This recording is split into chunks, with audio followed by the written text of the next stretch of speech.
Recommend meatloaf too. Good morning and welcome to 11th Region Tournament Baseball on PrepSpin.com from Chuck Stivers Field in Lexington, Kentucky on the campus of Henry Clay High School. Game number 1 of 4 here on this Memorial Day weekend as we get you set for postseason play. It's Sayre and the Spartans and Coach Kevin Clary against the Lafayette Generals. Good morning and welcome to high school baseball. It's Darren Douglas, along with Coach Ralph Willard, the head man at Scott County High School, and Coach Scott Willard. Ralph's the basketball coach. Ralph Willard. Well, I'm brain dead today. Coach, I told you I shouldn't have stayed up too late last night, but this should be an interesting matchup. You've got Sayre, who's making their first 11th Region Tournament appearance since 1997, and now you got Lafayette, who is possibly the tournament favorite. It's Lafayette has been ranked in the top 5 all year. They've got everything that it takes to win the regional championship. Great pitching, great hitting, great defense, and they're I would say going in that they are the favorite. They went undefeated in the 43rd district, which was going through that district undefeated. It's very difficult. And then Sayre, who has had they got a group of juniors that have been playing ever since they were 7th and 8th graders, and this is one of the things that they've kind of been looking forward to since those guys were in the 7th and 8th grade. So they feel like it's their time because they start a bunch of juniors that have got a ton of experience. Well, and that's when you get to the postseason. That's where things really start to come to fruition when it comes to an experience. You cannot teach experience. And when they've gone through the rigors of being in the 42nd, playing a lot of teams also here in Lexington, as well as a pretty solid schedule outside of this area, it really starts to make some sense. But not a lot of people know about Sayre because it is such a small school. It is, and but they've got some good baseball players. The Elias kid that's going to pitch and hit leadoff today is a really good player. Michael Flora over at third base. The Christian Courtney kid that plays shortstop for them. All 3 of them are juniors, and all 3 of them are really, really good players. They played extensive, really good travel ball in the summer. And Kevin Clary's played a great schedule this year. They played not only the teams in their district, but they played the Lafayette for Dunbars. They played all the big boys over on the other side also. Well, and that's where we get into this postseason thing. Everybody talks about teams' offenses, and we saw a great offense last year in Tate's Creek, who had some good pitching, but they didn't have a solid number 1 to go to. These 2 teams do. Right. Elias has been really good for them all year. Lafayette's got Daniel and Kalia that have thrown really well for them, and then throw in Jackson Boggs as another one of their pitchers. They got a stable of arms they can go to, and a lot of these guys that play for Lafayette are also experienced, and have made it's so tough to get out of their district over the last couple of years with Tate's Creek and Lexington Catholic. And, if you can make it out of the 43rd, you got a good chance to win the 11th region. Well, and that's the thing. This 11th region is probably as open as it's been in a few years, although Lafayette could be considered the favorite because of their depth at pitching. It's going to be very interesting, though, because a couple of these players, most of these players for Lafayette have not been through this type of situation coming to the 11th region. However, their leader and catcher in Johnny Fangmeyer. Yeah, he's their leadoff hitter, the catcher. I think he's was all district, going to be all region, and will probably be voted all state. He's been their catcher for a couple of years, and he's the, I always said that the catcher's the quarterback on the team, and he's like their quarterback. He's the guy that holds everything together, and he's done a great job for them for a couple of years there behind the plate for the Generals. Well, we've got both teams announced to the crowd here. A very nice crowd early this morning. When I got here, the parking lot behind the gymnasium for Henry Clay was approximately full. We're getting the national anthem. We'll be back. We'll take a timeout message here on PrepSpin.com.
Welcome back to Henry Clay High School, Chuck Stivers Field. Darren Douglas, along with Coach Willard.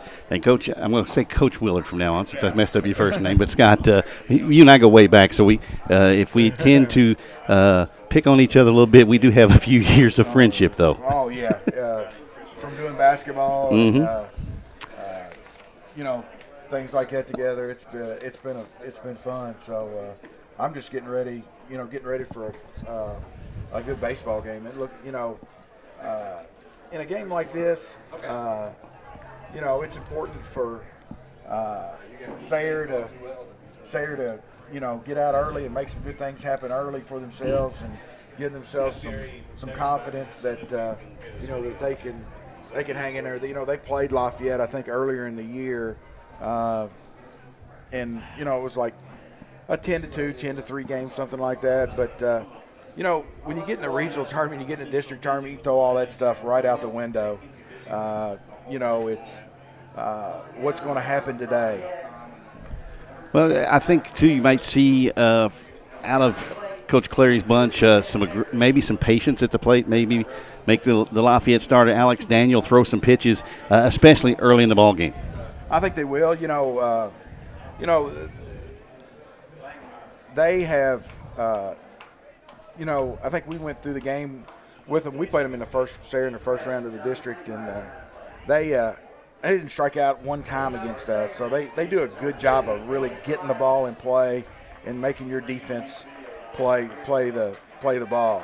Well, Alex Daniel, the right-hander, delivers the first pitch to the leadoff man, Aiden Elias, and it's outside away for a ball, and this game's underway here on this Memorial Day weekend, or Memorial Day actually now. Yeah. Pitch on the inside corner, fastball, a strike.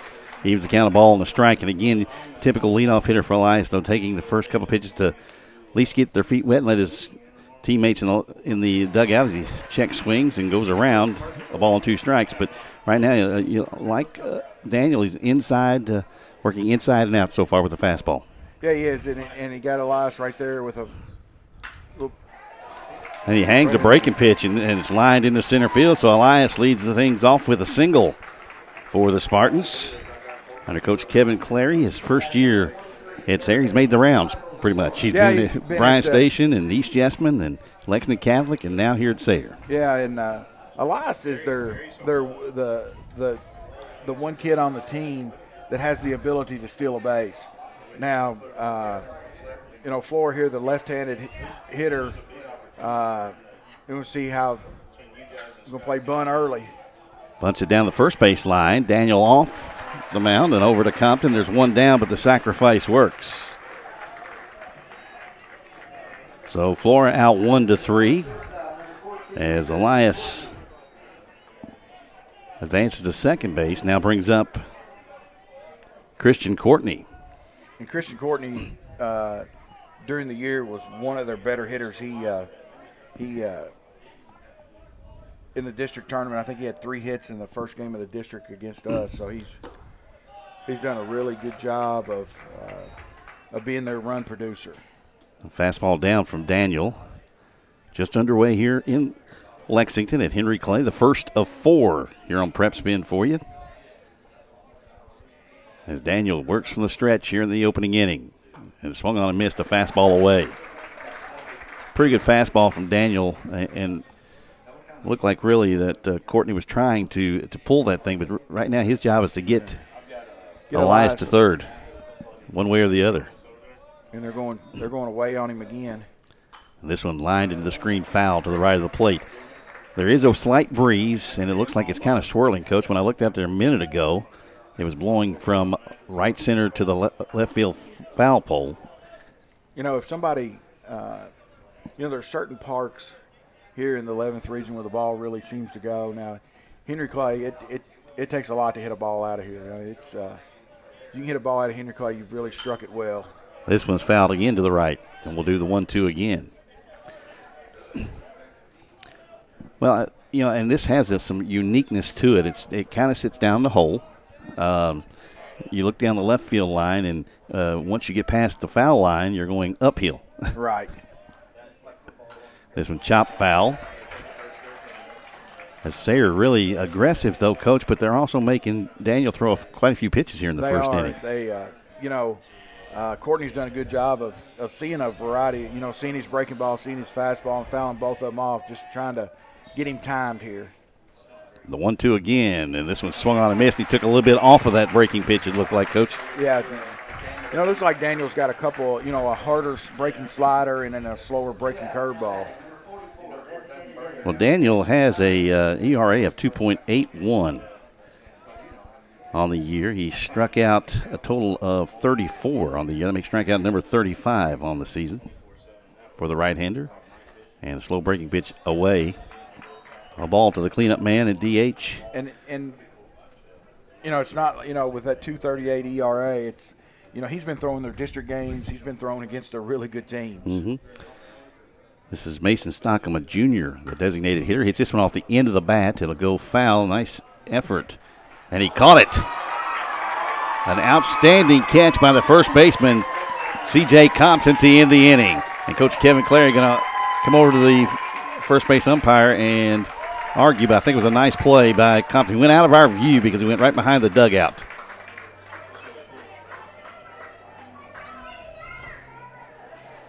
They're going to call it out. So the end of the inning, no runs, one hit, one left. We're through a half inning. It's Sayre nothing and Lafayette coming to bat.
A great catch to end the top half of the first inning. Get Alex Daniel out of a semi-jam after a leadoff hit and a sacrifice got Elias to second. Now Elias will take the hill for Sayre, and he'll deal with the catcher and leadoff hitter for Lafayette and Johnny Fangmeyer. And a fastball strike to get things underway here in the bottom of the first. Coach Fangmeyer is going to be at Vanderbilt University in the fall. He's already decided he's going to study engineering. Full ride down there.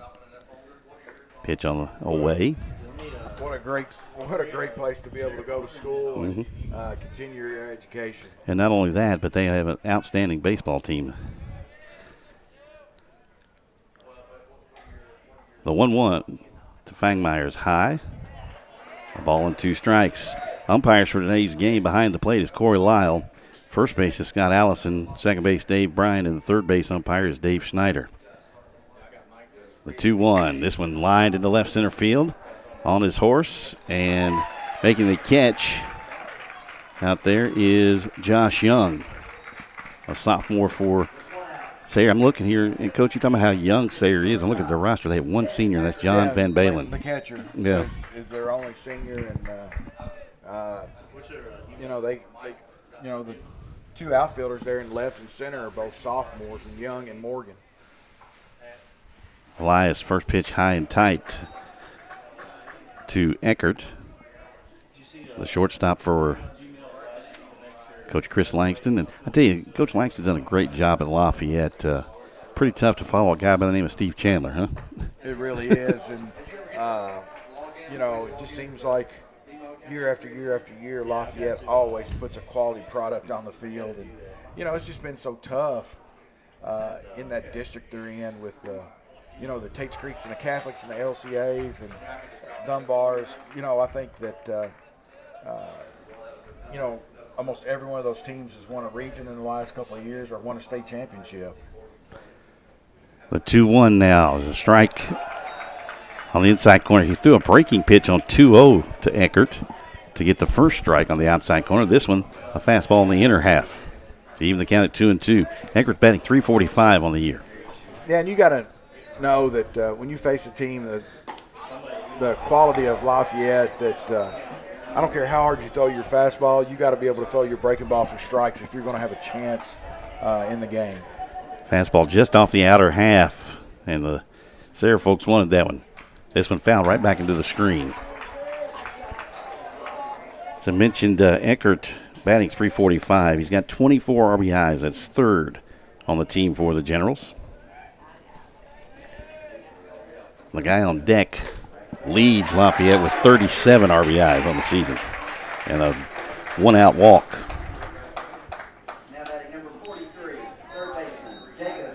And it brings up the third baseman, Jacob Abbott. I mentioned the 37 RBIs for Abbott. I can remember, Darren, when watching South of Lexington, when these guys, Abbott, Fields, and Boggs, were all 12 years old. They all went to the Cal Ripken World Series, and they were the three main players on that team. And, they all three are over at Lafayette and still continuing the great play that they had, when you saw these guys when they were 12, you knew they were going to be great players. A lot of tradition over there at Lafayette as well. This one was swung on and missed as a slow curve from Elias gets away from the catcher, Ben Balin, and down to second goes Eckert on the wild pitch. That ball, you got to have a lot of faith in your catcher to throw that one in the dirt, and I think that one just actually looked like it caught the back tip into the plate and just skidded on Van Balin. Usually Van Balin does a really, really good job of blocking pitches. So 0-1 to Abbott with Eckert now at second base and the fastball away.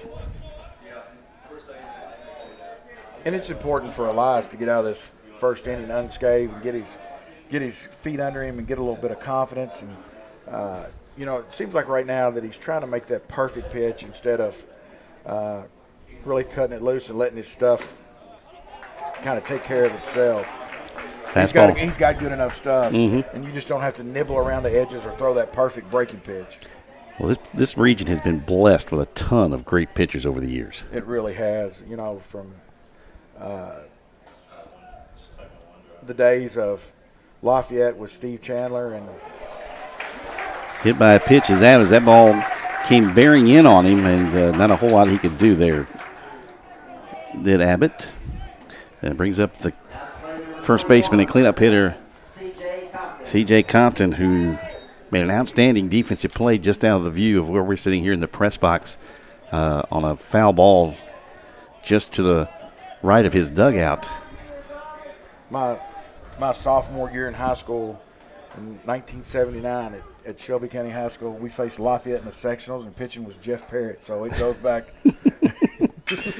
He wasn't too intimidating, was he? Here's a ground ball to second. They go to second for one. The return to first is not in time. Nice play by the second baseman, Jasko, to get the runner, Abbott, at second base. He ranged off to his left, and it came up on him, and he did a nice job of staying with it. So Compton on it first via the fielder's choice. Eckert moves up to third, and with two outs, it brings up Eric Vanderboe for Lafayette. Got our first and third situation, and see if Lafayette tries to run or how they try to play this and how Sayre will try to take care of it defensively. Vanderboe batting .290. And breaking pitch on the outside corner, strike at Dandy. 0-1. Both teams early have put the opposing pitcher his feet to the fire a little bit early here. The second, Sayre got the leadoff man on, got him as far as second, couldn't advance him any further. Now Lafayette here with 2 outs, a runner at third. Yeah, and all these little situations puts pressure on the defense to have to make plays on ground balls, or have to make sure that as a catcher that you do a good job blocking pitches where the guy doesn't get home on you, and just puts a ton of pressure on your defense when guys are on the base. A lot of times it even changes the way you call pitches to make sure that you don't have that ball in the dirt where that guy could potentially score. There's another breaking ball in the dirt, and this one hit. Nope, he's going to keep him here. They're going to bring him back, said he didn't try to get out of the way of it. He turned his shoulder, and he just said he didn't.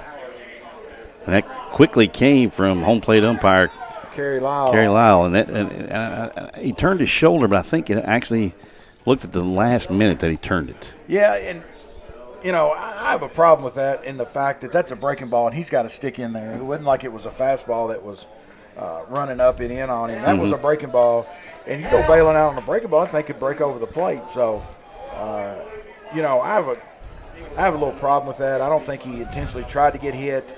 But, as a hitter, you got to stay in there on the breaking ball. Mm-hmm.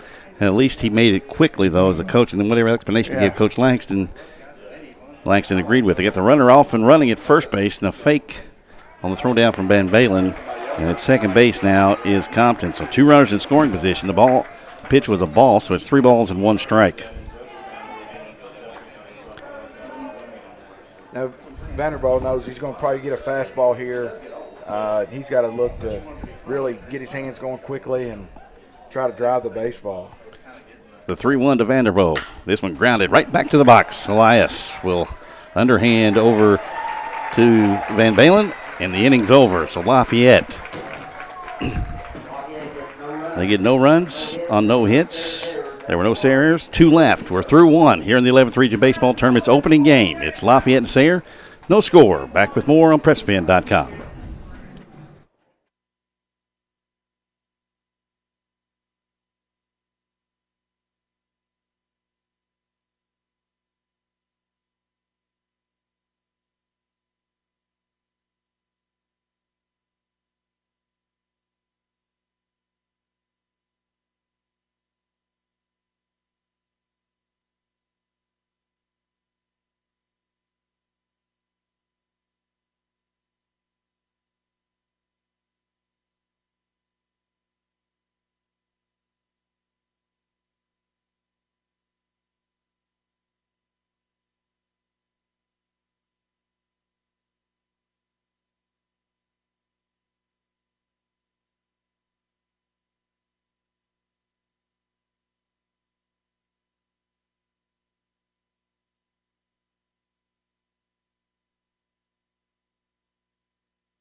Back here at Chuck Stivers Field at Henry Clay High School in Lexington, Darren Douglas, Coach Scott Willard of Scott County, as we get you set for the second inning of action. Both pitchers worked out of some trouble in the first inning, and it was one of those situations where really Sayre trying to play the best small ball they could, and they got their leadoff man Elias, who had singled over to second with 1 out and couldn't get him in. They did. It took a great play over there, a diving catch over behind the dugout for Lafayette to get out of that inning.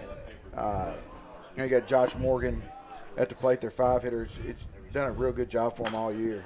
Got a shortstop here. He pops this one up to the left side. The shortstop Eckert back out, and there's 1 gone. Now you look at this, and they've got 5 juniors, or 6 juniors on the roster, 4 sophomores, and then 4 freshmen. I'll make it 6 freshmen, and 3 8th graders dressing for Sayre. And this program is probably on the uptick a little bit. It is. Especially next year with those juniors are by far their best players. This one lined into the screen, foul by the lone senior on the roster, John Van Balen. Batting number 6 in the order for Sayre. 0-1 is Alex Daniel. Delivers. This one just down. A ball and a strike.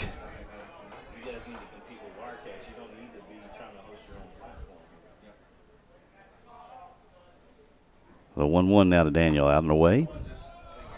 2-1. Well, Kerry Lyle's going to get baptism by fire. This is his first year umpiring in the 11th region, but he's been an umpire for a long time in a different region. But going to find out baseball's a little different here. Yeah, he's called basketball in the 10th and 11th, so he knows a little bit about that. And he's been in the 16th and moved to Lexington. Done a good job. He was one of the top-rated umpires this year. The 3-1 is low and away to Van Balen, and he's reached on a one-out walk, and we're going to have what they call a courtesy runner. I hate the speed-up rule. Yeah. I hate that term, but we'll use courtesy runner. That's where the catcher or the pitcher, if they're in the lineup hitting, they can be run for without being penalized. Right, and the one guy that Sayre's not going to run for is Elias. He's their fastest player. Sam Staten is the young man running at first, a freshman. So imagine the nerves in that young man at first base right now. Really is one of those things that, but Kevin's put him in that situation all year where he's been the speed-up runner, and, he's had plenty of experience of doing that. This one off the fist and out of play to the right side. This is the young brother of John Van Balen and Sam Van Balen, a sophomore. Big boy, too. He's got some size to him as a sophomore. He's a first baseman, and he's done a good job hitting for him this year. Plays first base, plays really good defensively at first base. The kid that's DHing for him, Stockham, had Tommy John surgery. This one hit a mile up in the air. The catcher, Fangmeyer, behind the plate and to the left of it. And he makes the play. Got under a breaking pitch there a little bit, Coach, and if he centers that up, that's going ways. It is. Daniel early in the games had control of his breaking pitch and been able to throw it for strikes. And a little bit there in the first inning whenever Elias tried to throw his breaking ball, he's hit a couple of guys with it. And I think a little bit of that, it's nerves. Slow breaking pitch across for a strike. Looks like he's locating that slower breaking pitch and the fastball more so than the hard slider he's got. Hard slider, yes. That's the one he's been struggling with here in the first inning and 2/3. And then Dupree quickly in a 0-2 holes. He fouls this one to the right. And whenever you're able to throw that, just like he did the first pitch, throw that breaking ball for a strike, it makes your fastball look that much better. It makes it look like it's a little bit harder than actually what it is. The 0-2 high. 1 ball, 2 strikes. We talk about Jeff Parrott. Kevin Jarvis pitched this. We go back to Lafayette. Jed Durrell pitched here. Actually, I even think Austin Kearns threw a little bit. He did, and Curtis Whitney. And we've had some outstanding pitchers, not only here in Lexington, but outside. Scott County, you guys had some quality pitching a couple of years ago that really put you in a position to be a contender in the 11th region. And what about, a couple of years ago, the 1-2 punch that Woodford County had with Parrott and Holland. I got a privilege of calling several of those games to those guys, and it made it a whole lot easier when it was 1-2-3, 1-2-3. And, of course, they went on in 2012 to take the state title behind those two. Of course, it helped they had a pretty solid defense behind them as well, too. Yes. That helps, too. You can have a great pitcher, but you get against these teams, and this one hit right off the end of the bat, and it'll be played by Daniel in foul territory. And we'll do it again, the 1-2. But it helps. You can have outstanding pitching, but when they don't have their great stuff, and just going to one pitch pitcher after they're not being able to locate maybe the fastball, the breaking pitch, or whatever, you got to have some good defense behind them. Oh yeah, and I tell you what, probably the most unsung guy out of that group was the catcher Beavers. He handled those guys so well. Slow breaking pitch, called strike 3. Coach, I'll let you complete that thought when we come into the bottom of the inning. No runs, no hits. There was one left. And after an inning and a half, still no score from Lexington between Lafayette and Sayre on PrepSpin.com.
Bottom half of the second inning about to unfold here as Sayre has had base runners in both their half innings of play, but unable to punch across the run. And Lafayette had runners at first and third in the bottom of the first, unable to score.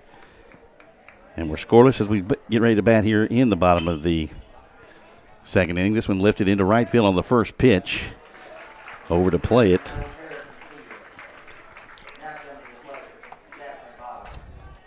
was Dupree, and there's one gone in the inning.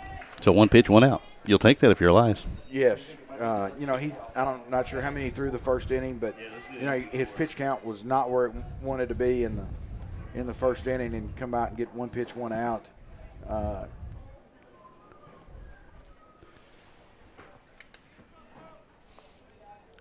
Brings up Boggs, the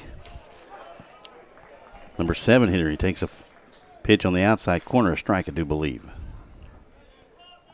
I had my head down. I missed that. Was that a strike, Coach? It was a strike, right on the outer edge. I figured you'd correct me if I was wrong.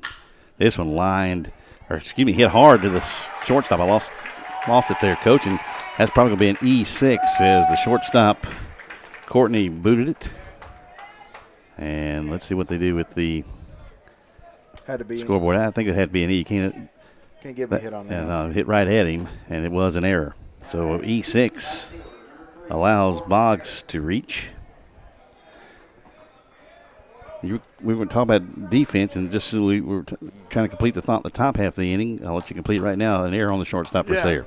As a pitcher, you make a quality pitch and get them to ground. That's pitchers. That's what you're looking for, is getting ground balls. And he could have had 2 outs very quickly, and now we're in a little bit of a spot here. Brings up Morgan Harris, who's batting .327. This one, throw over to first. Looked like maybe Elias may have gotten his spikes caught, but still was able to complete the throw over to first. 1 out, 1 on here at the bottom of the second. We're scoreless between Lafayette in the all-white and Sayre in the camouflage jerseys. Van Balen has it between his legs, but not far enough for Boggs to advance to second.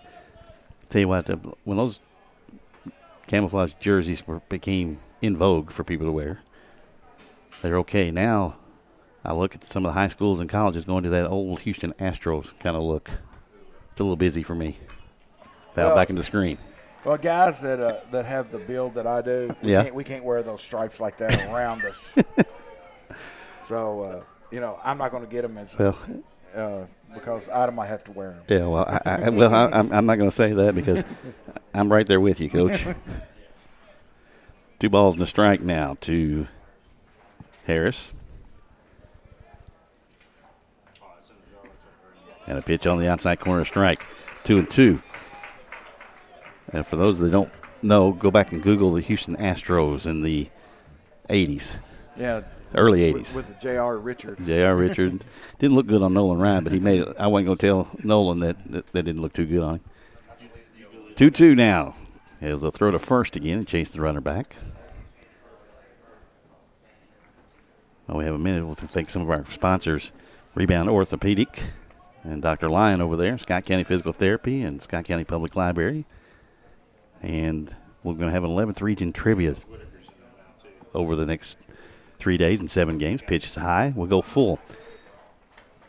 And that's going to be brought to you by Madison's on Main in downtown Versailles, a nice little family restaurant. Curious to see if, here with a 3-2 count with 1 out, if Coach Langston starts the runner up or if they're going to play it straight here. Well, if they've done it during the regular season, they'll probably do it here in the postseason. As sure as I say that, they don't. They don't start him, and it's ball 4. So runners at first and second with 1 out. So Boggs is second. Harris, the 1 out walk at first. And it brings up the number 9 hitter, Blake Marshall. And Marshall got the old style look going with the stirrups and the pants up. And the old St. Louis stripes. Does that make you feel back in the day when we were playing? I like the look. I do too. A lot of players are starting to go that way now. Pitch on the outside corner, a strike, 0-1. Pretty good fastball there. Now, Marshall on the left side can take that outside pitch to the left side because there's a big hole at shortstop. Courtney's holding the runner at second, and Flores really up at third, so it leaves a big gap through there on the left side. And we had balk, and they called a balk. I think they called the balk before the pitch was thrown, and Elias had to stop it. So runners move up on the balk by Elias. And I don't think he came totally set, and that's why they're. And Coach Clary coming out to get some clarification on the rule. On the ruling, they're going to.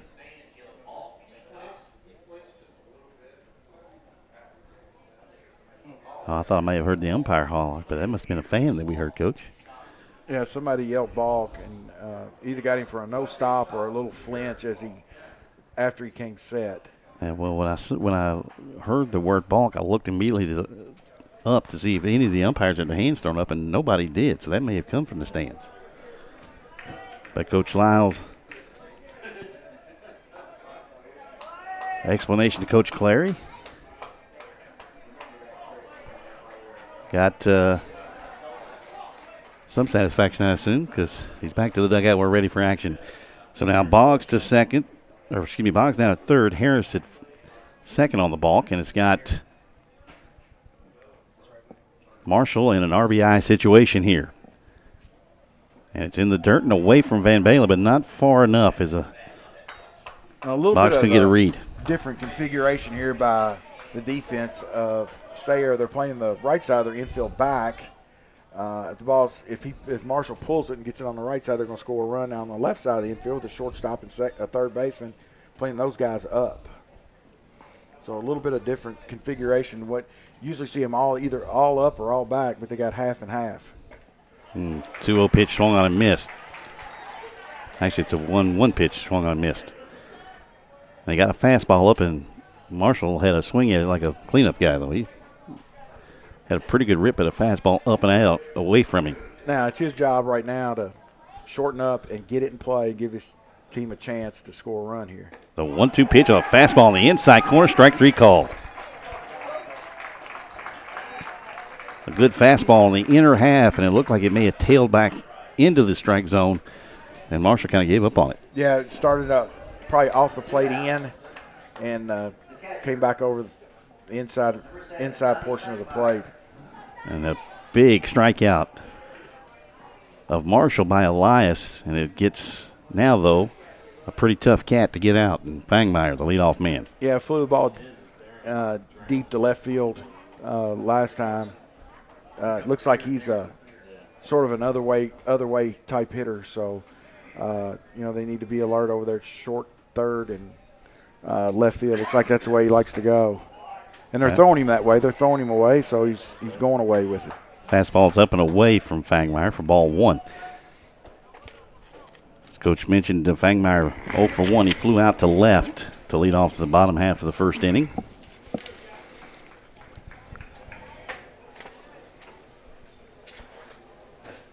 And this one away as well, 2-0. Now, this is what you don't want to do if you're Elias, is get behind a hitter with the ability of Fangmeyer. Yeah. Ooh. Yeah, with the base open, it might be that Fangmeyer might get a unintentional walk here. Mm-hmm. The 2-0, a fastball off the inner half of the plate, and that's to back him up a little bit because where Elias has been pitching Fangmeyer, he creeped up closer to that plate. Now Elias backs him off a little bit with a fastball inside, although it missed. Yeah, he's got his toes right up on the chalk there. 3 balls, no strikes now to Fangmeyer. You may see this intentional walk. And a strike on the inner half of the plate, 3-1. And he came back inside again. And Fangmeyer taking all the way. Should Fangmeyer continue hitting, Eckert would be next. Runners at second and third, 2 out, bottom of the second, and a breaking pitch high. And again, Elias having trouble locating that breaking pitch, Coach. Really is. And, you knew when they go back right there 3-1 and throw him a breaking ball that they weren't really too worried about walking him in that situation. They were going to go to work on Eckert here instead of trying to really go after Fangmeyer. They were going to, if Fangmeyer swung at a bad pitch, they were going to let him try to get himself out, which he didn't do. So the bases are loaded. And the pitching coach for Sayre out there, and he walked out there with a purpose. That was one of those one-on-one meetings because the catcher, Van Balen, was headed out there with him, and he motioned him to come back. That's just a meeting with your ace and his pitching coach, and I think it's more about just maybe keeping his head into what he's doing. Yeah, like, we're fine. Go get this out, and everything will be good. So 2 outs, the bases loaded, and a fastball strike now to Eckert. Eckert, his first time up, walked and got as far as third base.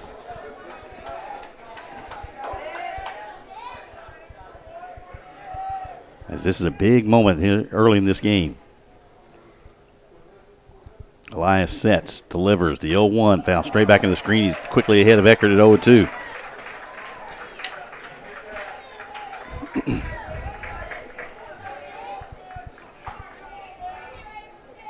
So he's got Eckert in a hole, and no balls and 2 strikes, 2 outs, bases loaded. The 0-2 out and away, a good 0-2 pitch. And they didn't want that ball on the plate. They wanted Eckert to try to chase there. And he leaned out over there to see if it was going to tail back across the outside corner, which it did. It's a ball and 2 strikes now. And Elias throws this one in the dirt, gets away from Van Balen. In to score is Boggs. And both runners move up, and it's 1-0 Lafayette.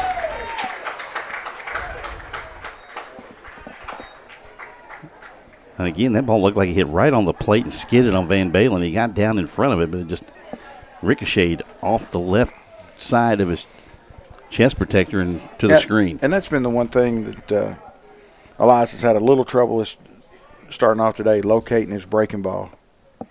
And this one grounded to the left side. The third baseman has it. Over to Van Balen. It's Florida Van Balen, inning over. However, Lafayette breaks the scoring drought. They get a run on no hits. There was 1 Sayre error and 2 left. We're through 2. It's Lafayette 1, Sayre nothing. Back with more on PrepSpin.com.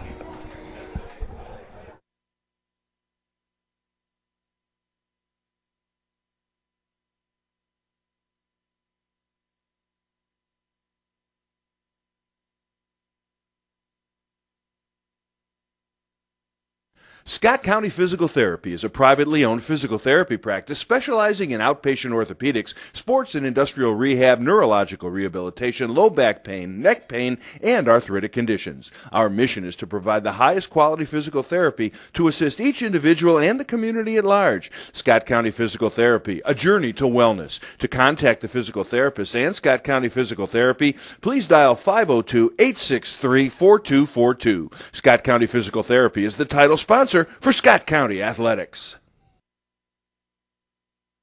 By the numbers, Whitaker Bank loves the Kentucky communities we serve.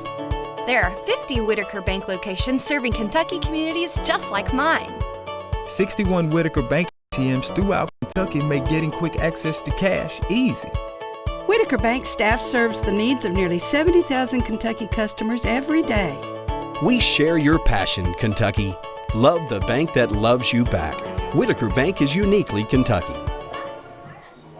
Back to Chuck Stivers Field here in Lexington, Henry Clay High School. Game number 1 of 4 on this Memorial Day holiday as we play the 11th Region Baseball Tournament. Of course, the state baseball tournament next week over at Whitaker Bank Ballpark. I pat myself on the back for that one. Last year I called it Appley's Park a couple of times. So Alex Daniel now with a 1-0 lead. His team, however, has yet to have a hit in their 2 times to the plate. And it brings up now Sayre leading off with Jasko, the second baseman. Takes a pitch out and away. Mason Jasko, a junior for the Spartans. And Alex Daniel now takes to that 1-0 lead. However, the Generals, no hits on the board. Pitch down. It's 2-0 now to Jasko. 3-0. Up 3-0. And that, as Daniel gets the run there, and Fastball down the middle. The thing you want to do is come back this inning, have a shutdown inning, throw strikes, and not walk somebody right off the get-go. Well, he's worked out of the stretch in each of his first 2 innings of work. And another fastball, this one on the outside corner. 3 balls and 2 strikes now.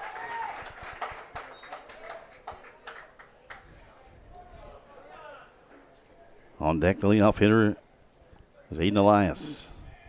The pitcher, and timeout called by Jasko is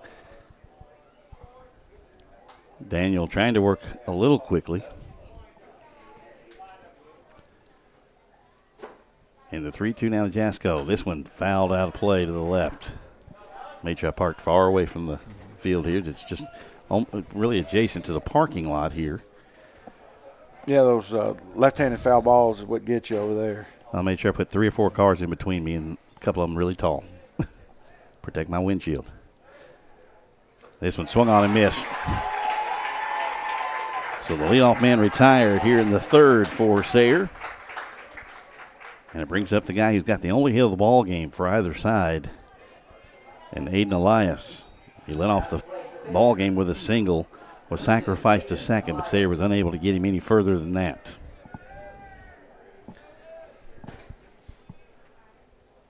This one chopped foul down at 3rd. I'll remind everybody, too, not only these games going on, we have Madison Central and Woodford County in game number 2. At the conclusion of this one, about 30 minutes or so after the conclusion of this game, we've got 11th Region softball also in town. This one hit right back up the middle again and into center field a hit, and Elias is 2 for 2. Good hitting from the senior. Didn't try to do too much with it. Got a fastball. Didn't try to, do too much with it. Took it right back up the box and got his 2nd hit of the day. Well, Coach, when we talk about not trying to do too much with it, if it's out away from you, you can go with the pitch and go right to the opposite field, or you can take it right back up the middle. And Elias does a nice job of hitting there. So he's on board with a 1-out single and a slow breaking pitch on the outside corner to Flora, strike. Flora back in the 1st, sacrificed Elias to 2nd. Now, Flora is the one guy on the team, or Elias is the one guy on the team that has the ability to steal bases, very fast, very athletic, and never know if Coach Clary is going to start him up, because they usually do. Now, Elias maybe also 2 on his own, too, if he can read the pitcher Daniel. Not going anywhere this time. A check swing on a high breaking pitch from Daniel. Evens the count, a ball and a strike.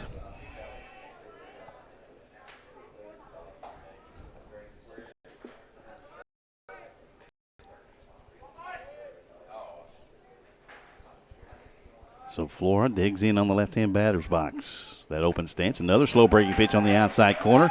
A ball and 2 strikes. And both times on both called strikes against Flora, he's wanted to pull the trigger on that slow breaking pitch, but unable to, out away from him. So the 1-2 is Elias this time off and running. It's fouled back into the screen. Picked the proper pitch to run. It was another slow breaking pitch from Daniel. Again, we want to thank our fine sponsors along the PrepSpin Network to bring you all the 11th Region Tournament. Rebound Orthopedic, Dr. Lyon over there, I tell you. Thank goodness, knock on wood, I've never been hurt. Yeah, Coach Clary wanted to wait as long as he could. Flora, a left-handed hitter that, with the first baseman holding, giving himself a hole to hit through over there, wanted to wait till he got 2 strikes to give Flora all kinds of opportunity to hit the ball through that hole. But when he got 2 strikes, he pitch in the dirt, 2-0, or ball gets away from the catcher, Fangmeyer, who throws down to second. Elias in safely on the wild pitch. So with 1 out, Elias in scoring position again. It's 2 balls and 2 strikes now to Flora, who looks to get the Spartans even on the scoreboard here in the top of the 3rd. They trail it 1-0. Kind of interesting out in the outfield as I'll give you this look at it there. On the 2-2 pitch, strike 3 call on the outside corner from Daniel. And he gets a big strikeout of Flora, but now brings up Courtney, who has had a couple of really nice swings at Daniel in his first at bat, although he struck out swinging. back in the first. So Sayre with another runner at second base. This one a slow breaking pitch outside corner, a strike. If I'm looking at the outfield, the right fielder and the left fielder both are straight away. But then you got the center fielder who keeps fluctuating. He'll go 2 or 3 steps to his right into left center field, and then the next pitch will be on the other side of second, about 2 or 3 steps. So I think he's adjusting to compare to what they get. Here's the ball hit into right. Coming on to make the play is the right fielder, Harrison, in the inning over. Well, Sayre gets a 1-out single from Elias, who's 2 for 2 on the day, and they leave him stranded. No runs, 1 hit, no errors, and 1 left. It's 1-0 Lafayette as we go to the bottom of the third on PrepSpin.com. Summer Heroes Read. Summer reading kicks off at Scott County Public Library May the 31st. Don't miss superhero story times for children. For teens, check out the White Hat computer hacking class, supervillain costume party, and running the city police obstacle course. Adults enjoy free Wi-Fi, computer access, books, movies, and music. Relax and recharge at the Scott County Physical Therapy is a privately owned physical therapy practice specializing in outpatient orthopedics, sports and industrial rehab, neurological rehabilitation, low back pain, neck pain, and arthritic conditions. Our mission is to provide the highest quality physical therapy to assist each individual and the community at large. Scott County Physical Therapy, a journey to wellness. To contact the physical therapist and Scott County Physical Therapy, please dial 502-863-4242. Scott County Physical Therapy is the title sponsor for Scott County Athletics. By the numbers, Whitaker Bank loves the Kentucky communities we serve. Whitaker Bank supports 496 Kentucky schools. Over 282,000 students benefit from Whitaker Bank's Kentucky education initiatives. Whitaker Bank has contributed almost $441,000 to education programs for the advancement of Kentucky's youth. We share your passion, Kentucky. Love the bank that loves you back. Whitaker Bank is uniquely Kentucky. We get ready for the bottom of the third inning, and Aiden Elias back out on the hill, trailing 1-0. Although he's not giving up a hit through the first 2 innings of play to Lafayette, and he takes a pitch on the outside corner. Is a strike.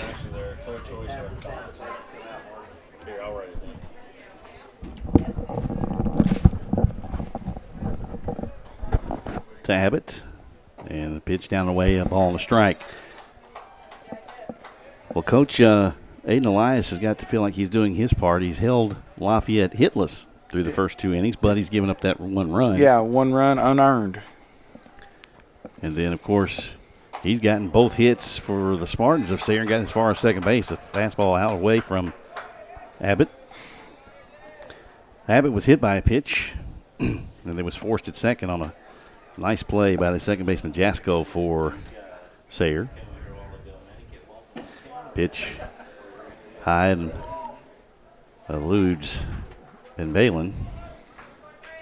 And bounces straight back out to Elias, and home plate umpire Kerry Lyle wants to see the baseball.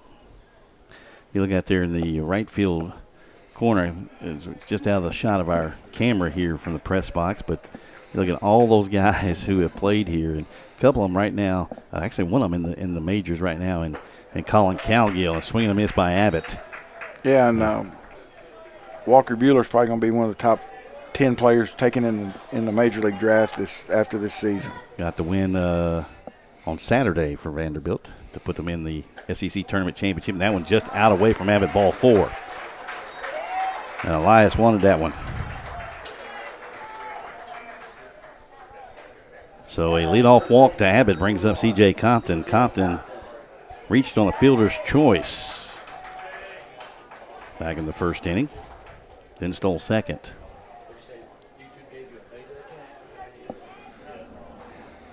So the leadoff man, for the first time today, even though we're in only inning number 3, has reached for Lafayette.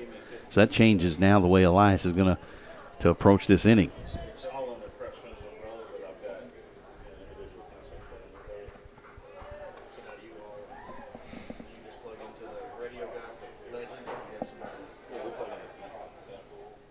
Elias delivers a fastball foul back into the screen by Compton.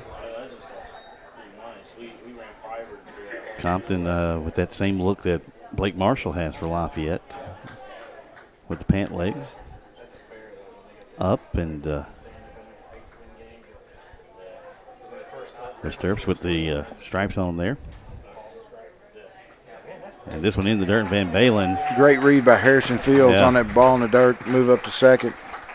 Ball went right between the legs. Or Jacob Abbott, I'm sorry. He went right between the legs of Compton, where Van Balen couldn't really reach out and grab it and had to wait for it to clear Compton's feet. And a ball and a strike with a runner at second base, and now Van Balen's going to call timeout, go out and talk with his pitcher, Aiden Elias. Again, we want to thank Rebound Orthopedics, Dr. Lyon, and his fine staff over there, Scott County Physical Therapy over there in Georgetown, Scott County Public Library, along with Clear Choice Orthodontics, the home of Doctors Durbin Wong Garner. And again, we have 11th Region Trivia. Van Balen just wanted to go out and make sure with the guy on second, or make sure that all their signs were straight. The 1-1 hit to the right side. Ground ball. Jasko has it. On over to Van Balen. And there's one gone, but the runner now at third base in Abbott. And when you talk about quality at bats, guy on second base, nobody out, pull the ball, get him over to third, give your team a chance to score. Even though he didn't get a hit there, that would be considered a quality at bat for Compton right there to get the runner at third base. I see a lot of people don't, just the pure fan would possibly understand that. Here's a ground ball to third. A nice job by the third baseman over there in Florida to check the runner. And Abbott almost got himself in no man's land. If he'd have taken probably another step, Florida could have possibly gotten him in, either tagged himself or gotten him in a rundown. But a nice quality pitch by Elias to Vanderbilt, because he got him to hit a first pitch ground ball right at the third baseman. Yeah, and in that situation as a hitter, you got to think middle of the field instead of trying to pull the ball. You know, if you hit the ball in the middle of the field right there, you're probably going to score a run. So 2 out now, and a runner at third, and the slow breaking pitch is low to Fields, who flew out to right field leading off the second inning, 0 for 1. Now I looked in this Lafayette lineup, and there's only 2 players in the starting lineup this afternoon batting under 300. Rest of them in the mid-300s or so. Yeah, and they've played as tough a schedule as anybody in the state. So 2 balls, no strikes now to Fields. Down low, 3-0. You know, when you play early in the year, they played Pace High School in Florida, which is one of the top 5 or 6 teams in the state of Florida, and beat them 1-0. And went to McCracken County, went all the way to Paducah to play McCracken County. So they've played a great schedule. If I'm not mistaken, the last poll I saw, McCracken County's baseball team weren't they the number 1 ranked team? They are. They have their only 2 losses have been to Bartlett, Tennessee. That's have not lost to a team in the state of Kentucky this year. Well, they pulled the double-double then, because their softball team is ranked number 1 as well. So you know, it's Reedland, Heath, and Lone Oak High School, all 3 combined to make McCracken County High School. And you take 3 quality schools like that and put them together, you know, you got a lot of players to choose from. Oh, yeah. Coach Kevin Clary going to call timeout and walk to the middle of the field. And again, we got it takes a lot of people to do this. William Moorfield over here to my left. He and I have been around, 10 years, William? Something like that? Starting to show my age here. Then, of course, you and I have known each other for a long time. We actually have a connection. You knew a longtime friend of mine, and Eric Hogg, when you were down at Webster County. And that's a fur piece to go to Coach. Yeah, it is, and you know, that was one of the most tragic times that I ever went through. When Eric, at the age of 32, 33 years old, had a 2 or 3-year-old son. Mm-hmm. That Eric passed away at a very young age, and I went down and visited his wife Sherry and their son Jackson, who's now a freshman in high school at Henderson County High School. Wow, I can remember when he was born. Jiminy Christmas. Wow, Eric's a great guy, and unfortunately, as you said, lost too young. Fastball low as his runners at first and third now in Boggs, who reached on an error back in the second inning, came around to score the only run of the game so far, where Lafayette leads at 1-0, and still the Generals have no hits. So Elias has done his job here. Ball fouled out of play. 1-1 the count now. The runner first is Fields, who reached via the walk. Also Abbott now at third, who was actually at third base, or was moved to third on a ground out by Compton, and has pretty much stayed right there. So the 1-1 now from Elias to Boggs is fouled out of play the same direction. And Elias ahead of Boggs, a ball and 2 strikes. The last time in this situation, Lafayette started a guy up on the first and third, and Sayre chose not to make a throw. So just never know if what's going to happen here, if they're going to start him up or if they're going to leave him there. So ball and 2 strikes as Elias comes set. And the pitch is high, and Balin looked like he may have been crossed up there. Yeah, he maybe thought it was a breaking ball. You usually don't see that from a senior catcher being crossed up. I saw it 3 times in the SEC tournament the other day. So you never know what's going through those pitchers' heads, do you?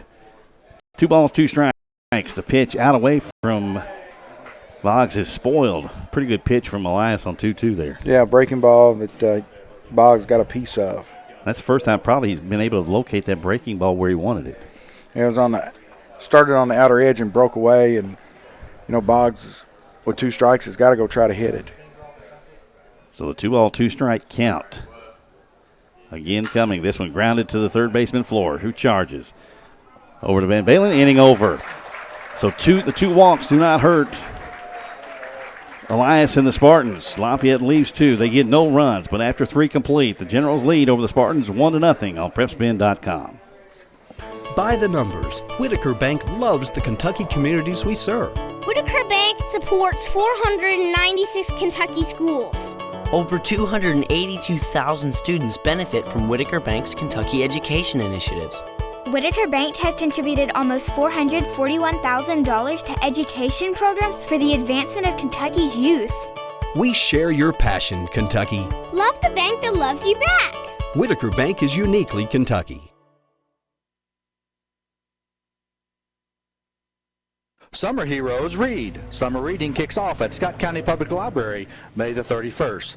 Don't miss superhero story times for children. For teens, check out the White Hat computer hacking class, supervillain costume party, and running the city police obstacle course.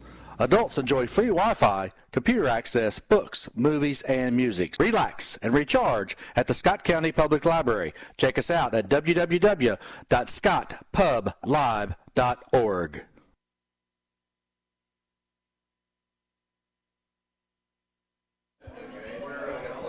You're looking at Chuck Stivers Field on the campus of Henry Clay High School here in Lexington. Darren Douglas and Coach Scott Willard of Scott County bringing you the first game of 4 here on PrepSpin.com. As we got a good one brewing here. No runs, 2 hits, 1 error for Sayre. 1 run, no hits, no errors for Lafayette. And the Generals with the only run, they scratched out a run on a wild pitch. So we blew it to the top of the 4th inning. And it'll be the heart of the order, Stockham, Morgan, and Van Balen for Sayre. And a pitch down away as Alex Daniels giving up the 2 hits, both to the leadoff man, Elias, for Sayre. And on both occasions, Elias has got as far as second base and died there. The 1-0 down and away. 2-0 now. Couple of strikeouts for Daniel through the first, actually 3 strikeouts. And a couple of walks for Alex Daniel. This one hit into right field. The right fielder gives way to the second baseman, Marshall. Marshall ranging way out there into shallow right field to make the play. There's 1 gone. With 1 out at the plate, number 21, center fielder, Josh Morgan. Josh Morgan now for Sayre. He popped up to the shortstop leading off the second inning for the Spartans. And a slow breaking pitch from Daniels away.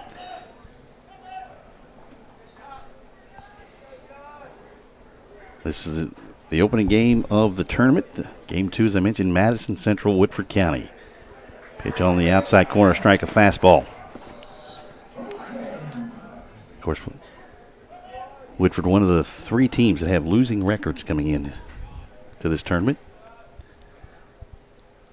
And Madison Central been ranked in the top 10 pretty much the entire season. This one lifted into center field. Boggs has it, and there's 2 gone. So, Coach, we talk about losing records coming in and out of district terms, but when he gets to the region, doesn't really matter. Throw all that stuff right out the window. Especially in this region.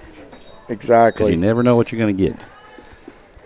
Because was a couple of years ago, well, actually, I think it was last year over in Richmond at Madison Central as they hosted it.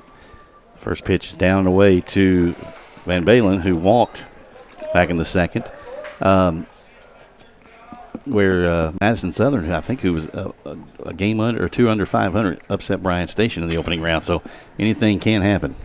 And it can. And, as a coach of one of the teams that potentially could be the favorite or one of the teams that you might think that has a chance to win it, they have to set their pitching up to try to win the tournament. Right. And somebody that maybe is not the favorite is going to throw their very best pitcher the first game. So a lot of times you get matchups where somebody's throwing their best pitcher against a guy that maybe is the 2 or the 3. Because the team that's the favorite, to me, it always seemed like when I went into the regional tournament, I always try to set my pitching up to win the tournament, not to win one game. Right. No matter if you're the favorite or not. Right. Because if one game, you're done, right? To me, it means the same if you get beat in the first game or if you get beat in the championship game. Right.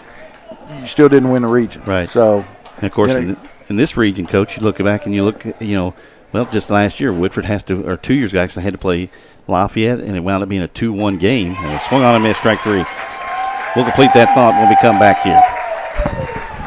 No runs. It's the first 1-2-3 inning of the ball game for either side. It's Lafayette 1 and Sayre nothing. Headed to the bottom of the 4th on PrepSpin.com.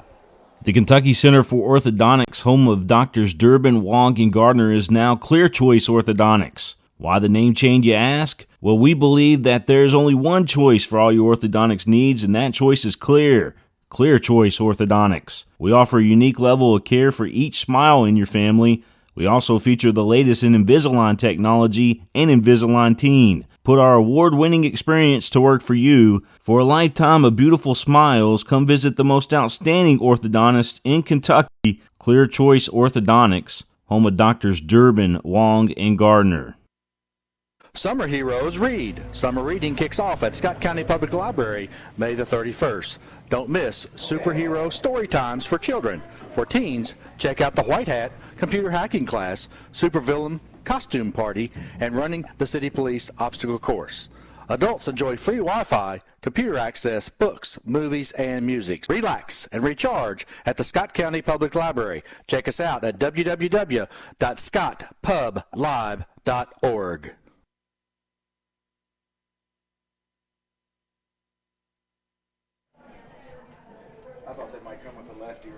Back to Chuck Stivers Field here in Lexington. Henry Clay High School, the venue. As we mentioned, a lot of history going through this. We mentioned Colin Cowgill, of course, John Shelby, Sr.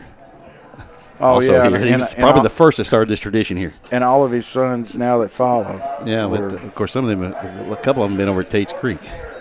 But, man, just an unbelievable wall out there in right field and right center field. This one lined down the first baseline. Nice play by Blue down there. That was either catch it or get hit. One of the two. Yeah, and I didn't know Scott Allison was that quick. I didn't either, boy. I tell you what, he danced to his left, and he saw the ball was just kind of falling. He said, well, I might as well try to catch this thing. And it's 0-1 on the leadoff hitter here in the bottom of the 4th inning. And Harris, who walked and was left stranded in the second. Pitch away, evens the count of ball and a strike.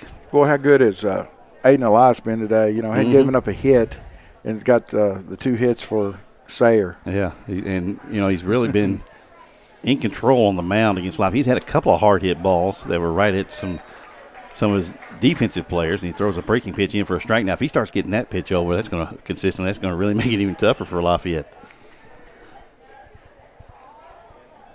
The 1-2 to Harris.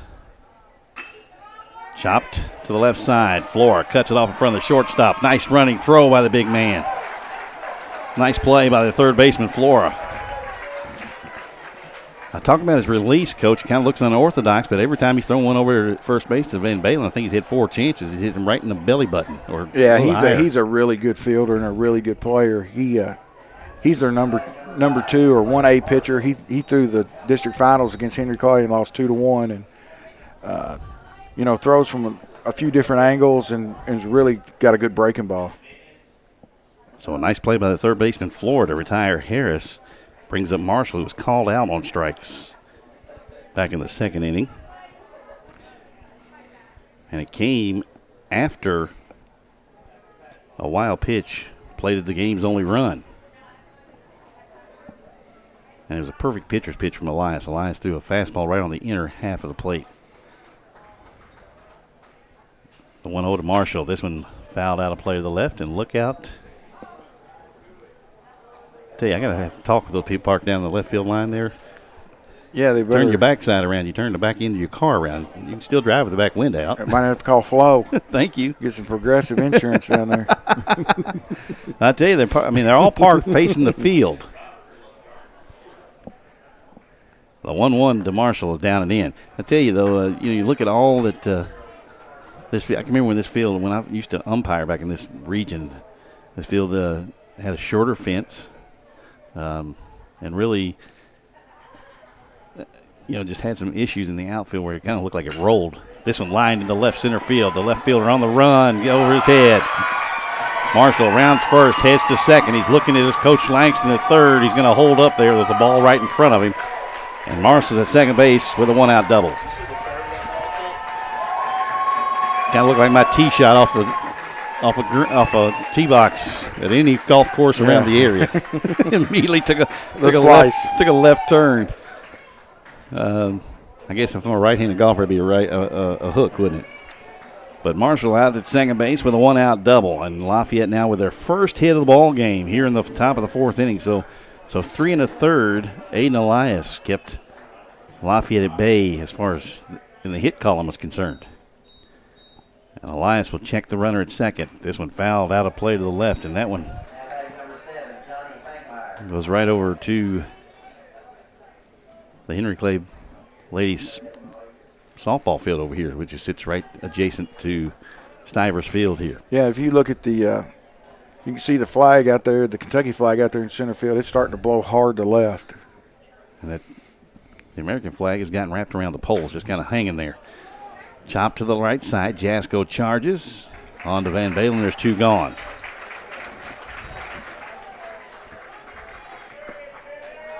And it brings up now Eckert in it. Unusual for Fangmeyer. He is 0 for 2 with a walk in this ball game. So you keep the leadoff guy off the base. Generals, and it's helped, but they've gotten that 1 run down in the bottom third of their order. And it brings up now Eckert, who is 0 for 1. Actually, he's 0 for. Takes a strike.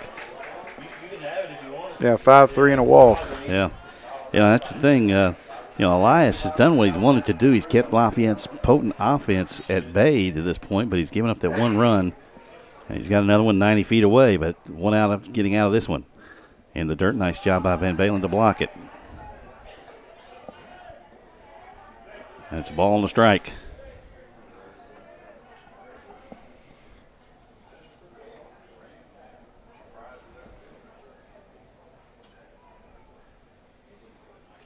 The 1-1. Foul straight back and out of play right over our heads.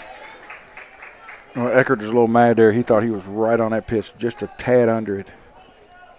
That pitch actually looked like it rose right as it got to the plate. Yeah, it was a little bit of an elevated fastball, and Eckert thought he should have hit it. He gets up above your belt, and hitter's eyes light up. The 1-2. This one lifted in the air to right field.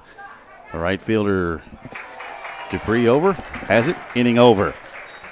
So the first hit of the ball game for Lafayette does not hurt with 1 out, the double by Marshall. He's left stranded at third. We're through 4 here in Lexington. It's Lafayette 1, Sayre nothing. Back with more 11th Region Tournament Baseball on PrepSpin.com. by the numbers. Whitaker Bank loves the Kentucky communities we serve. There are 50 Whitaker Bank locations serving Kentucky communities just like mine. 61 Whitaker Bank ATMs throughout Kentucky make getting quick access to cash easy. Whitaker Bank staff serves the needs of nearly 70,000 Kentucky customers every day. We share your passion, Kentucky. Love the bank that loves you back. Whitaker Bank is uniquely Kentucky. Scott County Physical Therapy is a privately owned physical therapy practice specializing in outpatient orthopedics, sports and industrial rehab, neurological rehabilitation, low back pain, neck pain, and arthritic conditions. Our mission is to provide the highest quality physical therapy to assist each individual and the community at large. Scott County Physical Therapy, a journey to wellness. To contact the physical therapist and Scott County Physical Therapy, please dial 502-863-4242. Scott County Physical Therapy is the title sponsor for Scott County Athletics.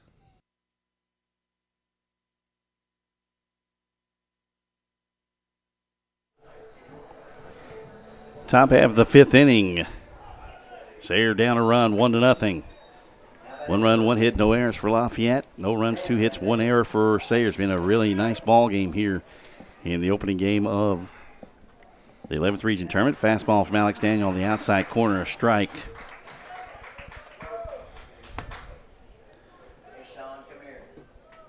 To Sam Van Balen, the sophomore first baseman for the Spartans. Fouled right back on a hanging breaking pitch, and Daniel may have gotten away with one there. He really did. Left it up there, and Van Balen just fouled it off. That's the first breaking pitch, really, that I think Daniel's missed up with. It hadn't had that sharp break on it. Everything else he's been throwing today has had a really nice sharp break to it. The 0-2 to Van Balen. This one lined in the left center field off the fist, and it'll drop for a hit in front of Vanderbo, and Sayre for the second time in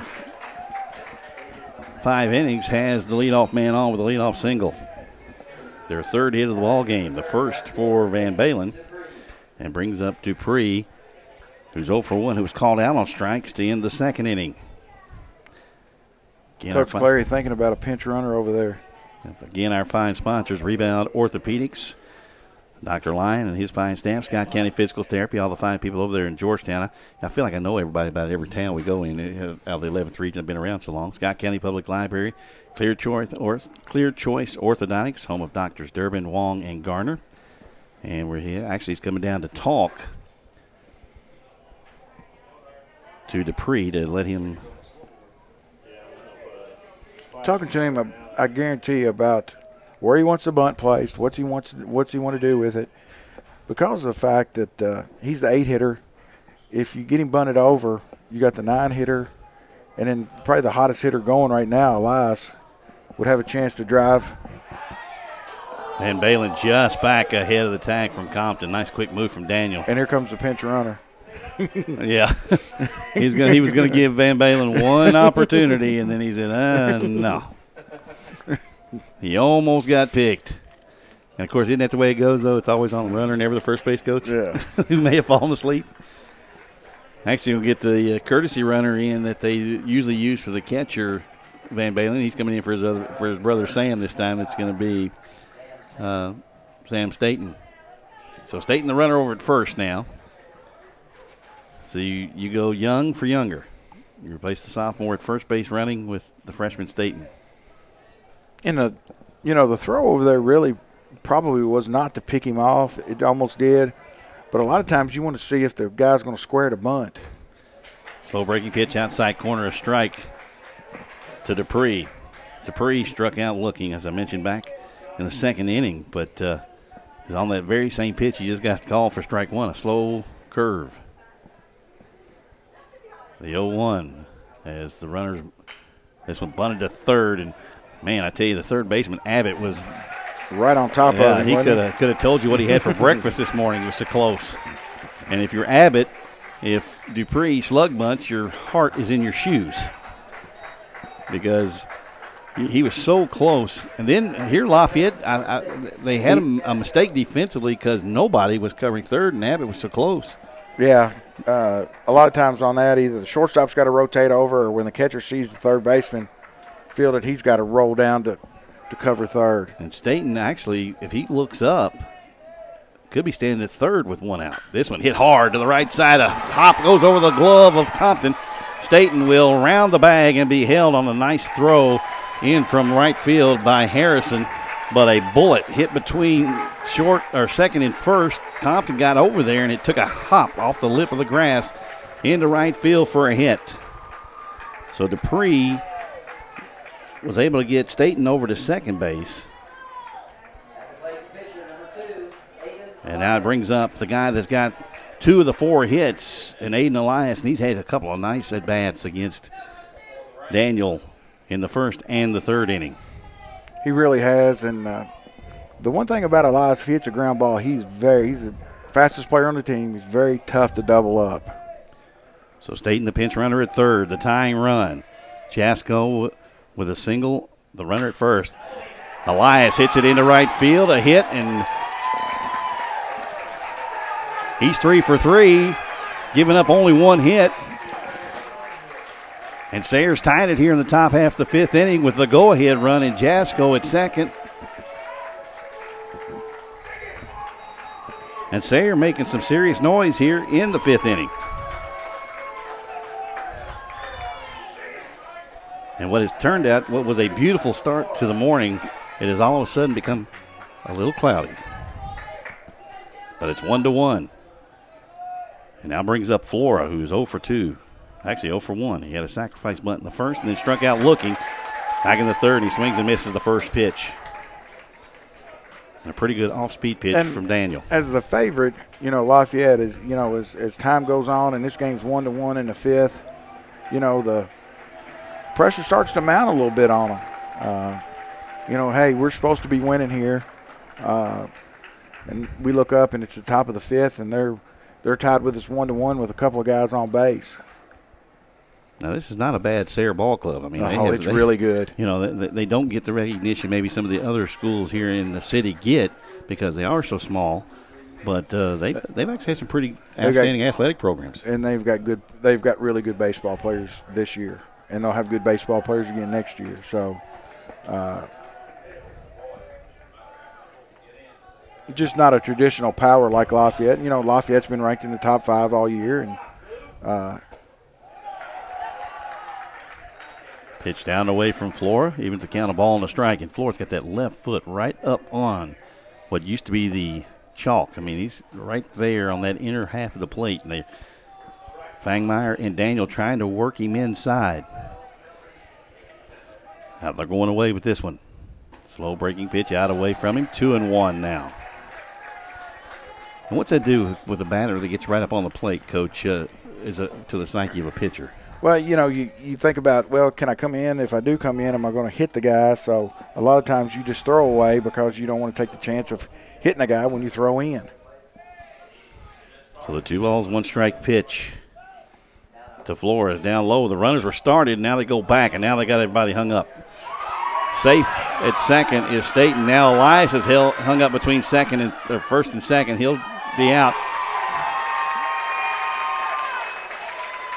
I think it was supposed to be a hit and run or a bunt and run or something. Coach Clary is asking Flora, what'd you do, my boy? But the ball was out way away. And, of course, you still got to swing possibly at the pitch to keep your runner safe. But Staten actually caught, I think, out of the corner of his eye about halfway between second and third. And Elias was the back end of that, so he's got to be able to read what's going on in front of him with Staten, though. So a big second out of the inning as Daniel delivers to Flora, who rips this one past the first base coach foul. And a lot of times guys stand up on the plate because they like the ball in. Mm-hmm. And most lefties do, don't you? Yeah, they like it down and in. Of course, the problem is now if it gets down and in on that backside, that back foot, you're in trouble. The 2-2 again to Flora with a go-ahead run out at second now. 2 outs, he swung on and missed. Inning over. But in the inning, Sayre gets a run on 2 hits. There were no Lafayette errors and 1 left. We're through 4.5 here in Lexington. It's all tied up between Sayre and Lafayette on PrepSpin.com. The Kentucky Center for Orthodontics, home of Doctors Durbin, Wong, and Gardner, is now Clear Choice Orthodontics. Why the name change, you ask? Well, we believe that there's only one choice for all your orthodontics needs, and that choice is clear. Clear Choice Orthodontics. We offer a unique level of care for each smile in your family.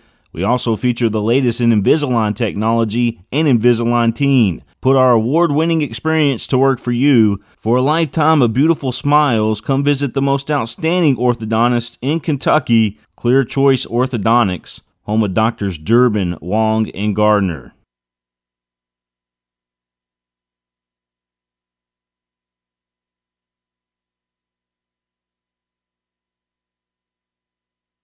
Summer Heroes Read. Summer reading kicks off at Scott County Public Library May the 31st. Don't miss superhero story times for children. For teens, check out the White Hat computer hacking class, supervillain costume party, and running the city police obstacle course. Adults enjoy free Wi-Fi, computer access, books, movies, and music. Relax and recharge at the Scott County Public Library. Check us out at www.scottpublilive.org.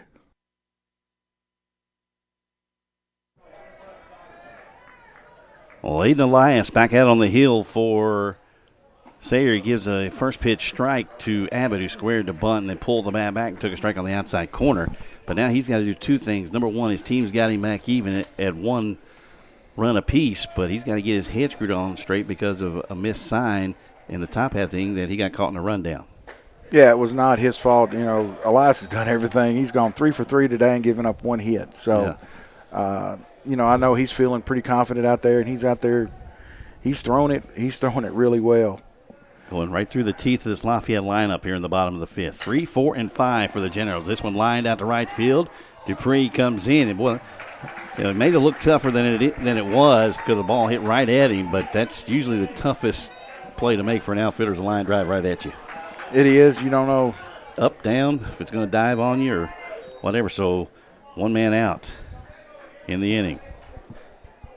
As you see on our screen, William Warfield, I tell you, PrepSpin, I've been around him a long time. When slowly but surely he's putting everything together here and giving you some great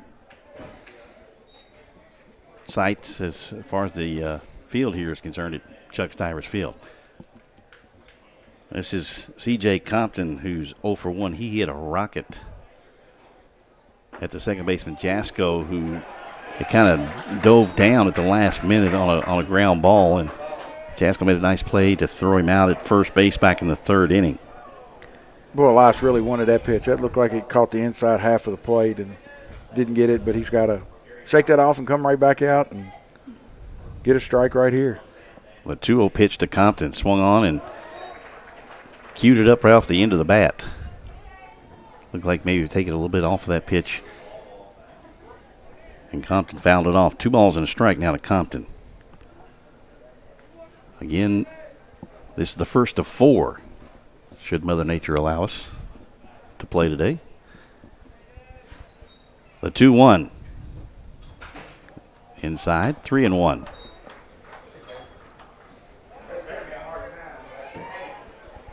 So Lafayette got a run in the second. And Sayre tied it up here in the top half of the fifth inning. And we figured, all of us talking yesterday, Mike and Gary and I, we figured this might be a 2-1, 3-2 game. This one hit hard, just out of the reach of the shortstop. And into left field. That's Lafayette's second hit of the ball game. And when it first went out towards Courtney, I thought Courtney might take it out of the middle of the air, but that thing just had a tail on it. Just tailed away from him. Yep. A little cut on it at the end, off the end of that left-handed bat. Well, left-handers usually do things odd. They get that little cut off the ball if they hit it to the opposite side. They're even odd if they do. Coach Patterson wanted to make sure before he went out that the high school rules are a little bit different in trips to the mound. You get 3 free trips to the mound. You could take them all 3 in one inning. And he wanted to check in with Kerry Lyle there to make sure he had a trip. He wanted to make sure he didn't have to remove his pitcher if he went out there. So, in pro baseball, it's, second trip per inning, you're gone. But in high school baseball, it's a little bit different. Now the wind blowing straight out, as our producer William Warfield points out. It's blowing directly straight out, and it's probably that's the hardest it's blown all morning so far. It really is. It looks like it's trying to blow something in here, but so far so good. Knock on wood. I just jokingly told a friend of mine on the way up here that, I don't hope it doesn't rain. I'm outside in. It'll mess my hair up. I got it fixed yesterday. And here's the thing that you have to be, as a coach, they all have to be aware of is if a guy throws 3 to 5 innings like Elias and Daniel have, then no matter what happens, they're done for a day. So if the game got suspended and came back tomorrow, both of these pitchers are out. Right. So, that's a little thing that, if you throw 3 to 5, you got to sit out 1 day. Throw 6, you got to sit out 2. Throw 7, you got to sit out 3 days. Ball low. This one hit in the air. The shortstop, Courtney out. It's going to drop. Boy, that was in no man's land. And with the wind blowing out, that ball just kept pushing it further and further out in the short center field away from Courtney. It did, and because the wind blowing out, the center fielder was very deep and couldn't get in there to get it. And there's also, too, as William pointed out, that wind I mentioned earlier was swirling. It was blowing straight out a moment ago when we first pointed out. Now it's blowing from the right center field wall all the way to the left field. Now it changes again as I talk about that. It's blowing straight away again. So it's swirling. Yeah, as an outfielder, you got to be aware of that stuff every pitch and, know where the wind's blowing. Plus your infielders have to talk to you about a play like that there. So back-to-back hits. Lafayette with runners at first and second. Elias delivering. Ground ball short. Could be 2. Nice hop up for Courtney to 1 for Jasko. On to Van Balen. Double play. So the 2 hits with 1 out do not hurt the Spartans. And we're through 5 complete. It's Sayre and Lafayette hooked up in a good one. It's 1-1. Back with more on PrepSpin.com.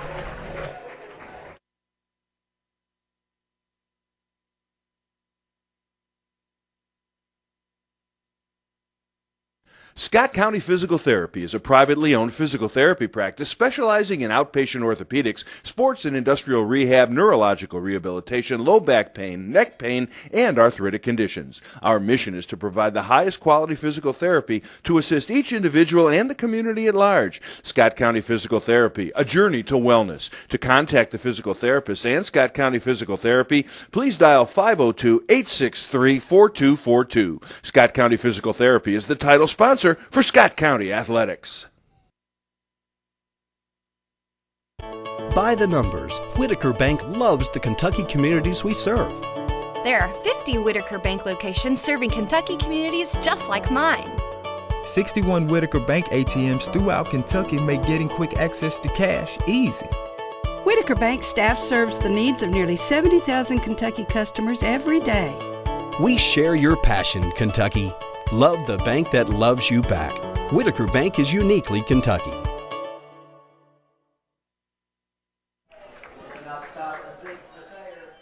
Well, a one-out jam in the bottom of the 5th inning. Lafayette got back-to-back singles. And then a 6-4-3 double play gets Sayre, and Aiden Elias out of trouble. And we head to the 6th inning, tied up at 1 apiece.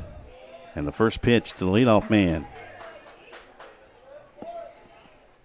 for Sayre is inside. This one low and away.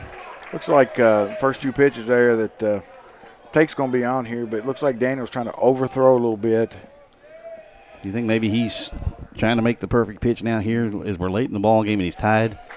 Yeah, and he took just a little off right there and got the ball right over the plate. So a lot of times, I listened to Greg Maddox one time, and he always talked about when he got in a jam, he took off instead of trying to add on to his pitches. This one lined into left center field, but the center fielder Boggs over there, shaded that way a little bit, makes the play, and there's 1 gone. So that brings up Mason Stockholm. And Stockholm on the day is 0 for 2. He's hit a couple of pop-ups, 1 to first base and 1 to the second baseman. And the breaking pitch is high.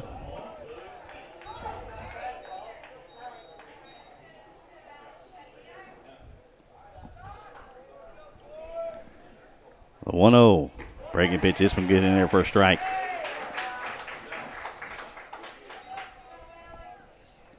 Evens the count, a ball and a strike.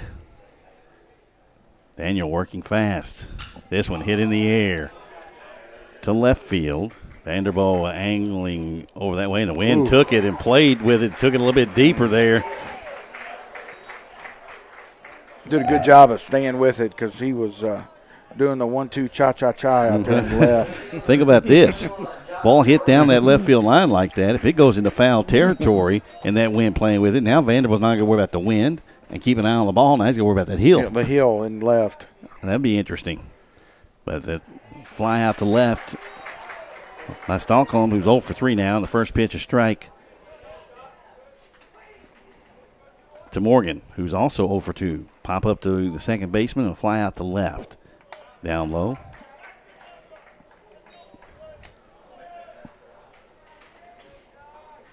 And that wind really picking up out there in the center field flags. They're blowing up right towards the scoreboard now. Breaking pitch down and away. 2 balls and a strike now to Morgan. If he can keep it going, it'll be John Van Balen, the catcher for Sayre. Fastball outside corner, strike. 2-1. Actually 2-2 now. Coach, we're talking about this wind here, and where this sits down in a kind of a bowl area, it's going to play interesting havoc here. The pop up to the right side, Marshall. So a 1-2-3 inning for Alex Daniel and the Generals. They come to bat in the bottom of the 6th for what they hope will be the final time if they can push across a run. It's all tied up with Sayre here in the 11th Region Tournament, 1-1.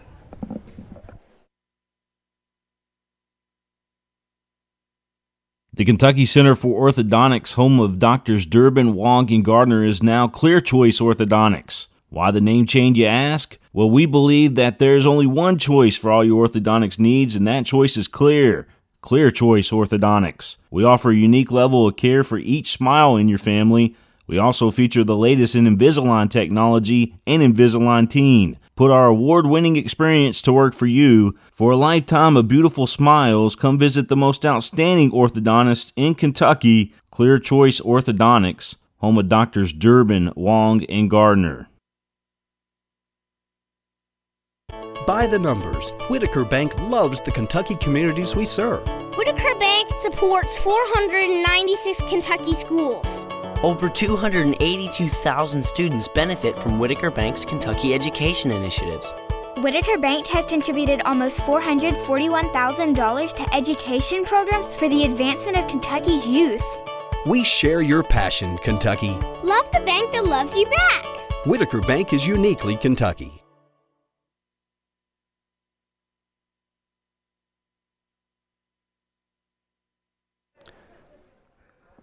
Bottom half of the 6th inning about to unfold here at Henry Clay High School, Chuck Stivers Field. As again, now the flags are blowing straight in from straightaway center field. So you can see what the players are out there dealing with, the fielders for both teams. Pitch low to Jackson Boggs reached on the air and scored Lafayette's only run of the day. And that was it. Came back in the 2nd inning before Lafayette ever had a hit. Pitch away, 2-0 now to Boggs. And this is what, if you're Elias, you don't want to do is put the leadoff man on here in the bottom of the 6th inning. Because then Coach Langston and the Generals can play some small ball and try to get him around that way. The 2-0 hit in the air to right field. Dupree on his way back. Still going on the warning track, makes the catch. Probably the hardest hit ball of the afternoon, although Compton hit one pretty hard right at the second baseman Jasko back a couple innings. But Dupree back on the warning track makes the first out of the inning. And Elias salutes his right fielder who kept going back, and he kept going towards the right field line. And Dupree, one step onto the warning track, made the catch. So it brings up Harris now, who's 0 for 1 and a walk. Grounded out to the second baseman in the 4th and walked his first time back in the 2nd. Fastball at the knees, a strike. And again, this is the first of 4 here this afternoon. We mentioned Woodford County Madison Central coming up next. The 0-1 down and away.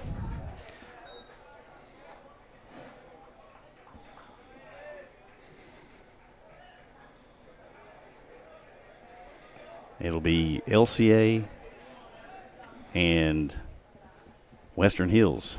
This one popped up and out of play to the left in game number 3, and then game number 4. The final one of the first round will be the host Blue Devils against Model. So ball and 2 strikes now to Harris with Marshall next.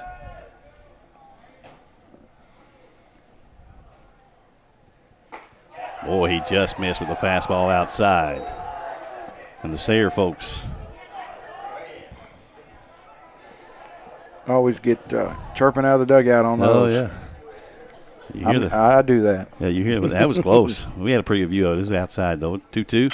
Ground ball third. True hop for Flora. Over to Van Balen, who digs it out of the dirt. And there are 2 gone. First time I've seen Flora throw one anywhere outside of that pocket from the chest down to the belt. But a nice play by the sophomore first baseman Van Balen to dig it out of the dirt, and there are 2 gone. Yeah, and Marshall here's doubled into left center his last time up. And he hit one hard his last time up. This pitch is high and tight. But Elias shooting for his first 1-2-3 inning of the ball game. 89 miles an hour. Where'd you come up with that? This one fouled out of the way. He's got threw out 89 miles an hour on the fastball, did William. I'm wondering where he came up with that, unless he's got a radar net between those ears. Oh, he's got it up on the board. Okay. Neat fixture. Where's it at? I think he's got it on his phone. So the 89 mile an hour fastball fouled away. 1-1 to Marshall. Pitch down and away. 2-1. But if you're Coach Clary goes walking to the other end of the dugout. That's one of those again that's close. You're hoping your pitcher will get it from the plate umpire. So 2-1. This one hit in the air on the infield. Courtney gives away to the center fielder, who came all the way in and inning over. So a 1-2-3 inning for Aiden Elias and the Spartans. We move to the top of the 7th. The score, Sayre 1, Lafayette 1. Back with more on PrepSpin.com.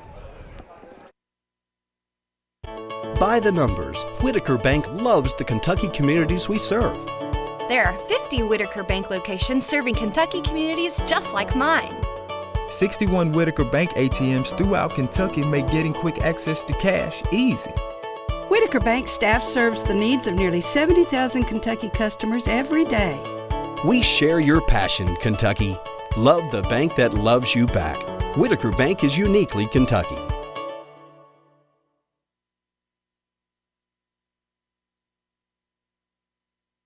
Summer Heroes Read. Summer reading kicks off at Scott County Public Library May the 31st. Don't miss Superhero Story Times for children. For teens, check out the White Hat computer hacking class, Supervillain costume party, and running the City Police obstacle course. Adults enjoy free Wi-Fi, computer access, books, movies, and music. Relax and recharge at the Scott County Public Library. Check us out at www.scottpublilive.org.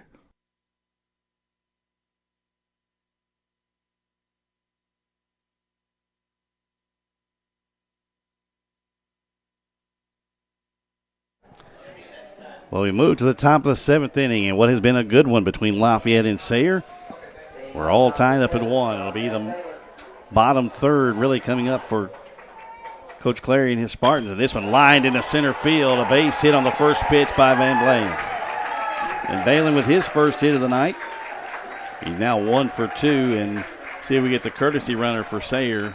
Well, they can't use Staten, who they used earlier, because it has to be an eligible substitute. He's not an eligible substitute anymore because he ran. So he's going to have to either stay or they're going to have to use somebody else. It looks like they're going to put Van Balen in there. Leave the elder Van Balen on the base pass. Hit number 6 for Sayre on the day. And it'll bring up now Sam Van Balen, who singled his last time up, 1 for 2. And he's going to turn and bunt. They're going to throw behind the runner, Van Balen, at first, and then Marshall kind of stumbles over John, who's the runner at first. So older brother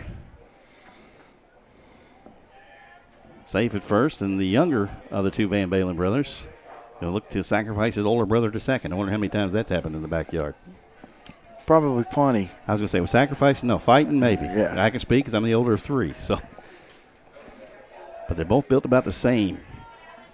And Sam will turn around to bunt again. They looking to throw behind him again and take it away. 2 balls and no strikes now to Sam Van Balen, who's 1 for 2. He singled his last time up and scored the Sayre run back in the 5th.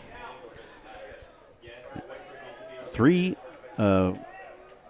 straight hits after a sacrifice, after the leadoff hit by Van Balen. Took it off. Sacrifice, and they took it off again. We got a take. Yeah, and Compton was charging from first. And if Van Balen's late on that pitch and takes it right field, Compton's worried about a haircut. And it's ball 4, a 4-pitch walk to Sam Van Balen. Now the first 2 have reached for Sayre here in the top of the 7th. And I look down the right field line, no action. Had some guys throwing earlier. Mm-hmm. But nobody down there now.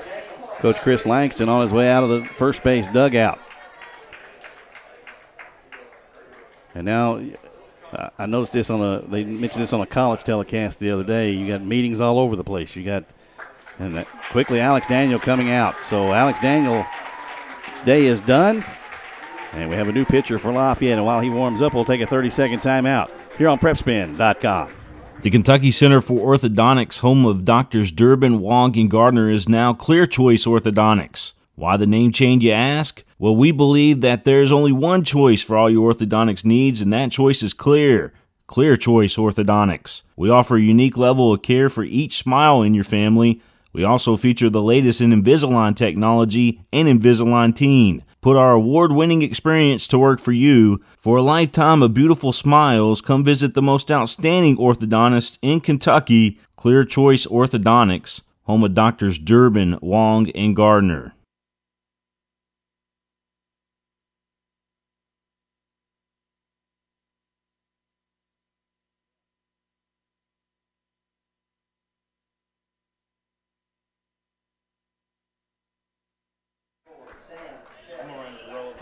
Back here at Henry Clay High School, no pitcher on the mound for the Generals. It's Sam Shelley, 5'7" senior for Lafayette. On the year, Shelley has thrown 30 1/3 innings, 261 strikes, 139 balls, given up 16 hits. He's walked 9, struck out 15, and hit 3 batters. He's got a ERA of 1.15.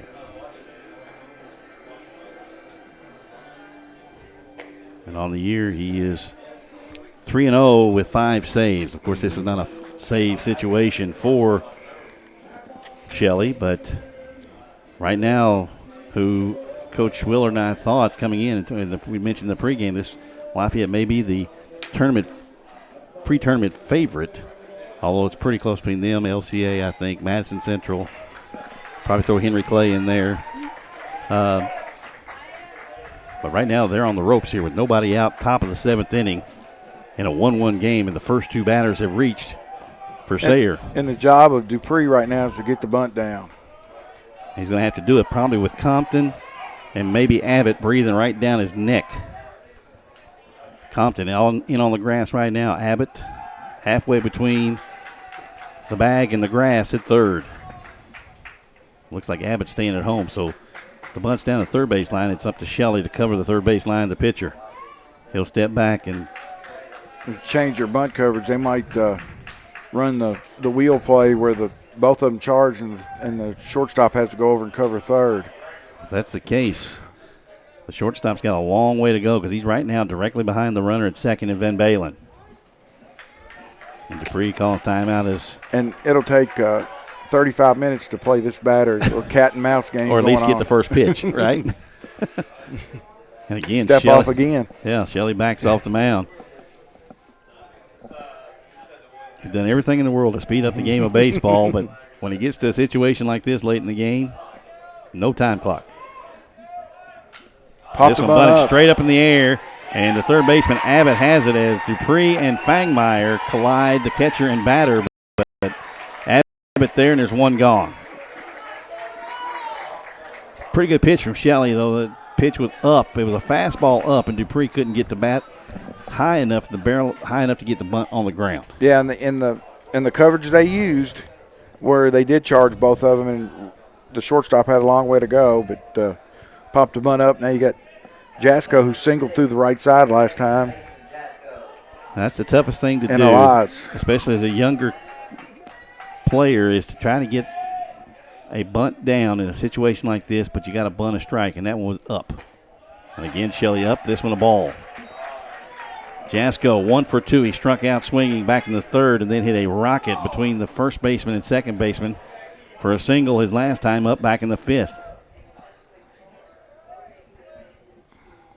Pitch is high, 2-0. The one thing about Jasko is in every game that we played him this year, he will not swing at bad pitches. Now, if you throw him 4 balls, he's going to walk right to first base. He will not swing at bad pitches. Now, as sure as I say that, he's going to swing at one bad, but he usually does not swing at bad pitches. The 2-0, make it 3-0. So you telling me he's taking the Joey Votto approach. Even though Votto is a 3-hole hitter, he's going to take a pitch and load the base if he has to. But you got your leadoff man, the guy who's perfect, 3 for 3 today. On deck, pitch on the outside corner, strike. 3-1. Lafayette fans applaud the call. The Sayre fans bemoan it. Yeah. So 3-1 to Jasko, but he's making Shelley work here. The 3-1.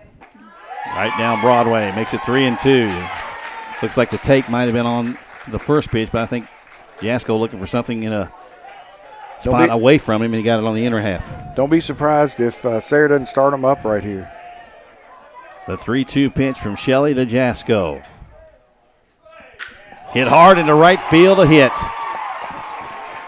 The runners had to hold because of the line drive, and they're loaded for Elias, who is 3 for 3, 3 singles on the day. And Jasko, the last 2 times, Coach, has hit absolute bullets. He has. He's waited, got his pitch, and lined 3 balls hard, or lined 2 balls hard. So we're really into a situation now as we get a whole lot of wheels turning here. Could Sayre pull a suicide squeeze here? I don't know the runner at third, Van Balen, maybe not. Probably not, and Jasko is very tough Elias is very tough to double up if he hits a ground ball.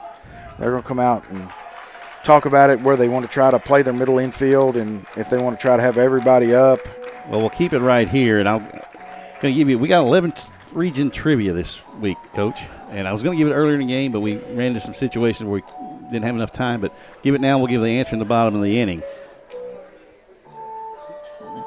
What region? And I say 11th region, this doesn't matter. We could be whatever. What region has won the second most state tournament titles? What region, as the way they're confirmed now, has won the second most titles? Now, I give you that because I said 11th region. I'll say the 11th region's won the most, 15. What region's won the second most? Bases loaded. Aiden Elias, the pitcher on the mound for Sayre. The hero at the plate right now, 3 for 3. Can he make it 4 for 4? If he hits one anywhere in the outfield, especially to left, he may be able to drive in 2. He'll at least drive in the go-ahead run if he can get it out in the grass. And Lafayette's playing 2 in the middle, corners to the plate. I figured that might be the way they went with that because this is. But I'm telling you, Elias is tough to double. He's very fast. Pitch off the inner half, 2-0. And the right fielder I'm looking at there, Harrison, is about as shallow as you can play against a hitter of Elias's caliber. Vanderbo is really deep in left, and now it's 3 balls and no strikes to Elias. And if you're Shelley, you don't want to walk the go-ahead run in, but you don't want to groove one either for Elias. Well, the take's on right here no matter what. 3-0, fastball right down Broadway, 3-1. The center fielder, Boggs, is in shallow, but Vanderbo, he's playing is about as deep as I've you would think a left fielder would play right now, but he's got a really good hitter in Elias at the plate. The 3-1 to Elias. Outside corner makes it full. Wow. 2 quality pitches from Shelley there. One at the knees. And Elias knows he's going to get the fastball here, so he's geared up for it. If he does throw him a breaking ball, it'll probably scream in the ground, but the 3-2 fastball away, strikeout swinging. And the first time today, Elias is retired. Wow. Are you kind of surprised he gave him back-to-back takes? I think he gave him the take on the 3-0 on the 3-1. I think he may have thought that was off the outer edge, and then that one was probably off the outer edge, and he thought he had to swing at it. Flora takes a pitch. Ball, boy, wow.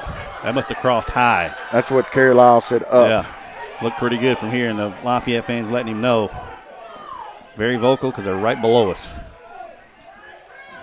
Flora is 0 for 2. Struck out looking in the third, struck out swinging in the third. And in the first, he sacrificed bunted after Elias had led off the game with a single. Well, what a good job from Shelley right there, coming back from 3-0 to get the strikeout on the best hitter that Sayre's had today. The 2-0 to Flora, outside corner fastball strike. The thing is, too, he made 2 quality pitches. The 3-1 pitch, a fastball away on the outer half of the plate, and then he went a little bit further off the outside edge to get him swinging. Made 2 pitcher pitches on really hitter accounts. Ooh, breaking ball. Yep, got a good one right in there on the outside corner. 2 balls, 2 strikes. 2-1 breaking ball. And you know what? Got to show a lot of guts there throwing that one, because I know what I would do as a former pitcher. I'd probably go 2-1 fastball. 2-1 fastball and try to get it in as much on the hands as I could. The 2-2 line down the right field line, foul. And just foul by inches. And the collective sigh of relief you hear from the Lafayette fans down below us, because that was, I know, less than 6 inches off the chalk down the right field line. So we'll do the 2-2 pitch again, and I guarantee you Fangmeyer's out talking to his battery mate in Shelley. We're not going to go fastball there again. Now, you know, they would probably, if they threw me a fastball here, if I was Flora, they'd probably get me, but I'd be setting breaking ball right here. Or go up with the fastball, go up in the zone. Yeah. Let's see what they choose to do. Shelley agrees with a sign from Fangmeyer, delivers in the dirt. They look like they went breaking pitch. Yeah. So it's 3-2, and now the fun begins. This is always, as a player and a coach, I love to watch. 3-2, 2 outs, bases loaded, everybody running everywhere. It looks like a fire drill. The runner's off and running with the pitch. The 3-2, 2 outs. Flora looking for a hole somewhere. And Shelley will fake to third and look back to first on a move that got nobody in the history of baseball. Now, the hidden ball trick, different story. It even happens in the majors. It happened the other day in the majors, as a matter of fact. The 3-2. Ball 4 outside. Sayre leads 2-1. And he chose breaking ball, coach. So an RBI walk, and Sayre leads at 3-2. And Shelley wanted that pitch, and Blake Marshall, his second baseman, comes in and talks to him. But it looked like he was up and away. And a good at-bat from Flora, who just missed plating 2 on a ball down the right field line. He took a couple of really close pitches to get the bases loaded walk. Shelley, line drive up the middle by Courtney. 1 run scores. Rounding third and coming to home is the second run, and it's 4-1 Sayre. And Courtney got what he wanted, a fastball up, first pitch. He drove it into the right field, and Sayre has plated 3 here in the top of the 7th inning to lead over Lafayette as Jasko got a great break at second base. Nice job of charging the ball by Harrison in right field. But Jasko got a great read off the line drive hit into right field, and now Sayre has built a 3-run lead.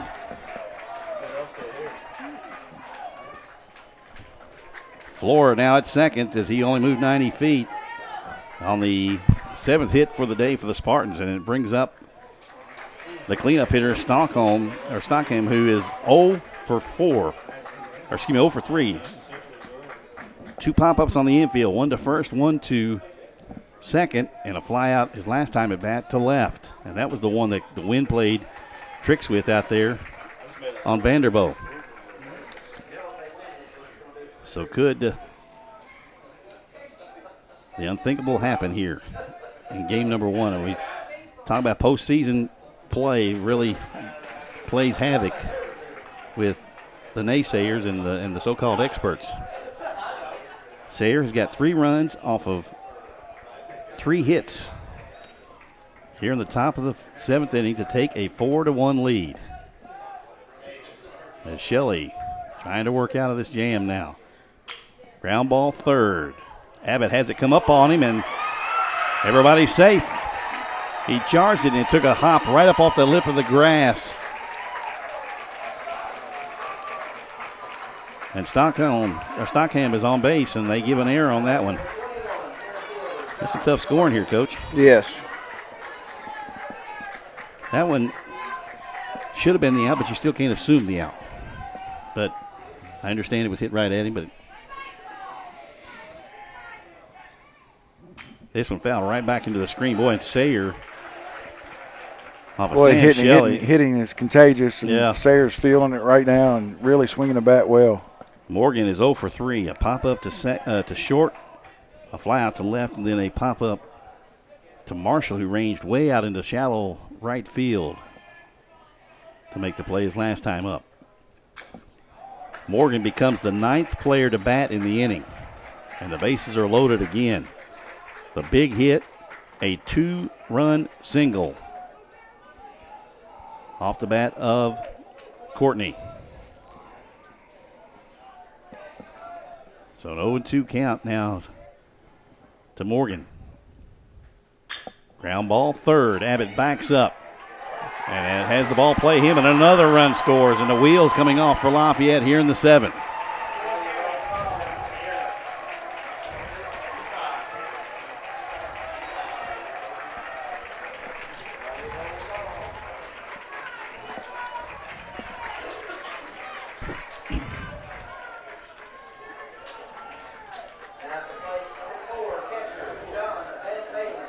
Here's the guy who got it started off here in the lead, the top of the 7th inning, John Van Balen, who singled and came around to score the go-ahead run here in the top of the 7th inning. And all this has come, Coach Willard, with 2 gone. 2 gone. You know, Sayre had that first and second, nobody popped a bunt up. By Dupree, then Jasko comes up with a big hit. Elias strikes out. You think they could get out of it. They get to walk the floor, and then a big hit by Courtney that drove in 2, and then the E, and then the on the first pitch, too, from Courtney, too. The first pitch he saw was a fastball about belt high. Breaking pitch is a strike to Courtney. I'm sorry, this is Van Balen. Van Balen, as mentioned, singled, and then they debated whether they were going to courtesy run for him, but they'd used Staten as a pinch runner a couple innings before, so Van Balen then came around to score the go-ahead run. Another breaking pitch is high, and Van Balen now looks like he's kind of abandoned. The first 2 pitches here to Van Balen's been Shelley's thrown breaking pitches. Looks like he's kind of gotten away from the fastball a little bit. Yeah, he really has. And the 1-1 to Van Balen in the dirt. Nice job by Fangmeyer. Well, I tell you, what else I like about Fangmeyer behind the plate is he's very quiet when he moves into position to give his target to his pitcher out there. Not a lot of movement. The 2-1 now. The inner half just off the plate. 3-1 now to Van Balen. Sam Van Balen's on deck. And every run that Sayre could add here is going to help their cause. Fastball strike on the inside corner, full count. And again, the cycle starts. The runners will be off with the pitch. The only one that's really not going to be running full speed is the guy at third. That's Courtney. He'll go wide. This one fouled out of play to the right. So anything in the gap. Could score 3 At here. least 2, maybe 3, depending on if he gets to the wall. Because the runner at first is Morgan, who looks like he runs pretty well as well. The 3-2 again, chopped to the left side. Abbott, tough play again, and that'll be an infield hit. That should be an infield hit. That was a tough play for Abbott. And boy, when you have things happen, ball hit at you, it just seems to immediately find you no matter what. Another run in. 6-1 Sayre now. Coach, we might want to also, as they do give an infield hit to Van Balen, now it's Sam Van Balen who walked and scored in this inning. 11 guys to the plate now for Sayre here in the inning. This one hit up and out of play.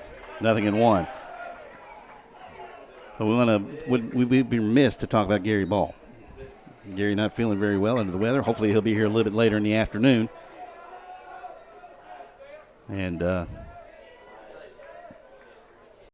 love to see Gary here. Down low. A ball on the strike now to Sam Van Balen. 1 for 2. Pop up to the catcher, Fangmeyer, back in the second. Then he singled and scored in the fifth. Sayre scored all their runs in the last 3 innings. This one hit hard to the left side. Actually, it's going to be tough to get anybody out. Yep, and he'll throw to first. Compton digs it. Got him. Nice pickup. Nice play by the shortstop, Eckert. And an even better play on the backside of it by Compton. But Sayre scores 5 runs off of 5 hits. There were 2 Lafayette errors and 3 left. We go to the bottom of the 7th inning. Sayre looking to close out Lafayette. They lead it 6-1 on PrepSpin.com. By the numbers, Whitaker Bank loves the Kentucky communities we serve. Whitaker Bank supports 496 Kentucky schools. Over 282,000 students benefit from Whitaker Bank's Kentucky education initiatives. Whitaker Bank has contributed almost $441,000 to education programs for the advancement of Kentucky's youth. We share your passion, Kentucky. Love the bank that loves you back. Whitaker Bank is uniquely Kentucky.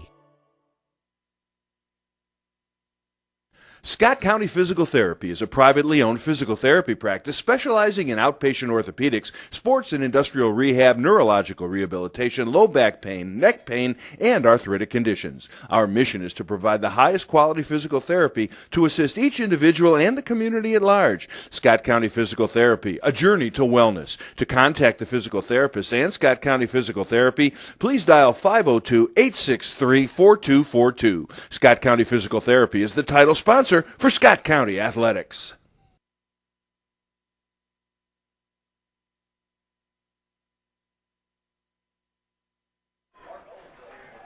Well, we move to the bottom of the 7th inning. A huge top half of the inning for Sayre. They got 5 runs off of 5 hits, a couple of Lafayette errors, and they lead it 6-1 now. And Coach Willard, Aiden Elias going out there trying to complete what he started. Yeah, he really is, and he's giving up 3 hits on the day, throwing really, really good. And Lafayette has the best part of their order coming up. Top of it, Fangmeyer, Eckert, and Abbott. And if you're Coach Chris Langston and the general fans, that's who you want there.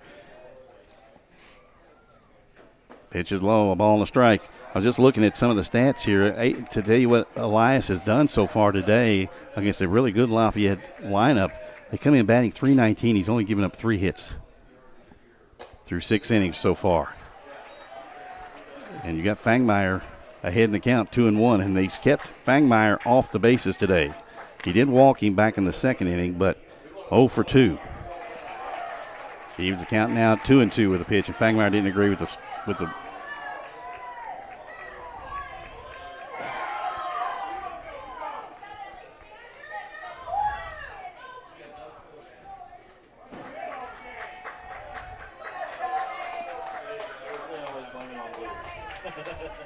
The 2 balls, 2 strikes to Fangmeyer, leading off the 7th. Fouled it back. But that's probably been the key to, even though he's been in trouble a couple of times, especially early in the 1st and the 3rd when Lafayette was able to get runners at 1st and 3rd. They got a run in the 2nd, but really Elias has been in control pretty much after the 3rd inning on. Really has. After the 3rd, I think majority of his 1, 2, 3. in the first 3 innings, he walked or hit 6 guys. Right. Then the 4th, 5th, and 6th, hadn't walked a guy. So he's really got back into the strike zone and really pounding the strike zone and making Lafayette make plays.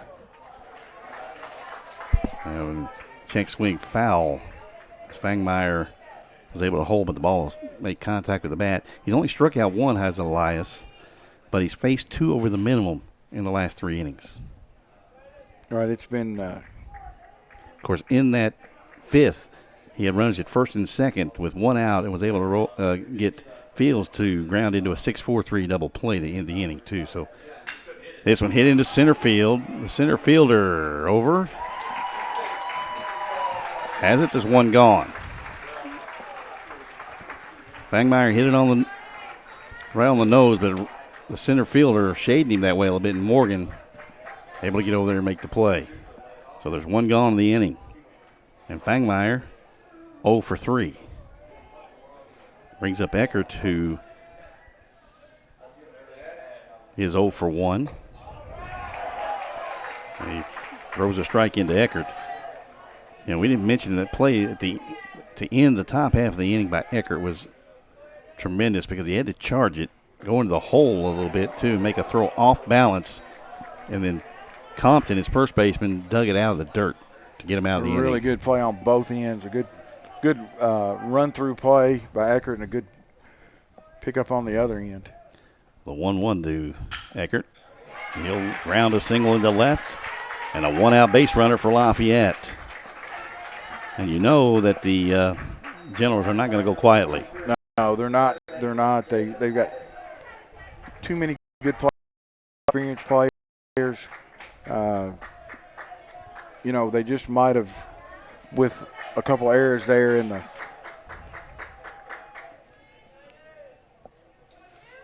top of the 7th, might have dug themselves too deep a hole to get out of. Fastball away from Elias. Of course, the winner of this one will move to Tuesday's semifinal game. That'll be at, I think it's at 5:30 or 6 o'clock. Pitch on the inner half of the plate, a ball and a strike. Of course, the fans responding to where the catcher catches the ball. I always like to tell my viewers out there, it's where it crosses the plate. The 1-1, swung on and missed. A ball and 2 strikes. Compton, the first baseman and leadoff man the cleanup man, is 1 for 2. Hit the ball hard both times on his out and then his single to right. It's 2-2 now. And if you think Eckert's going to be off and running, I don't think so. Down 5, his run doesn't mean a whole lot. Just get you a run closer is it. Pitch just off the outer half of the plate, and Elias wanted that one. Good 2-2 pitch. So we're full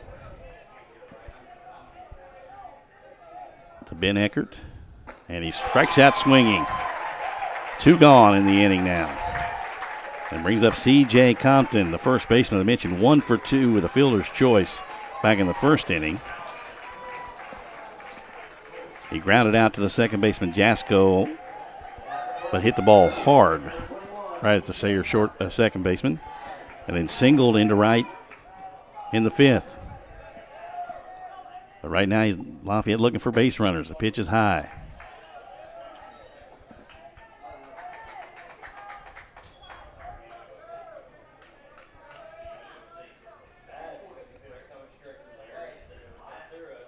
This one hit to the left side. Courtney diving, throws to second. He threw it into right field, but backing up the play is Dupree. And you don't see that very often at any level of baseball. The right fielder Dupree right where he was supposed to be on that play. So an infield single for Compton, his second of the day. Brings up Vanderbo, who is 1 for 3. Grounded back to the mound in the first, then to third in the third, and singled his last time up.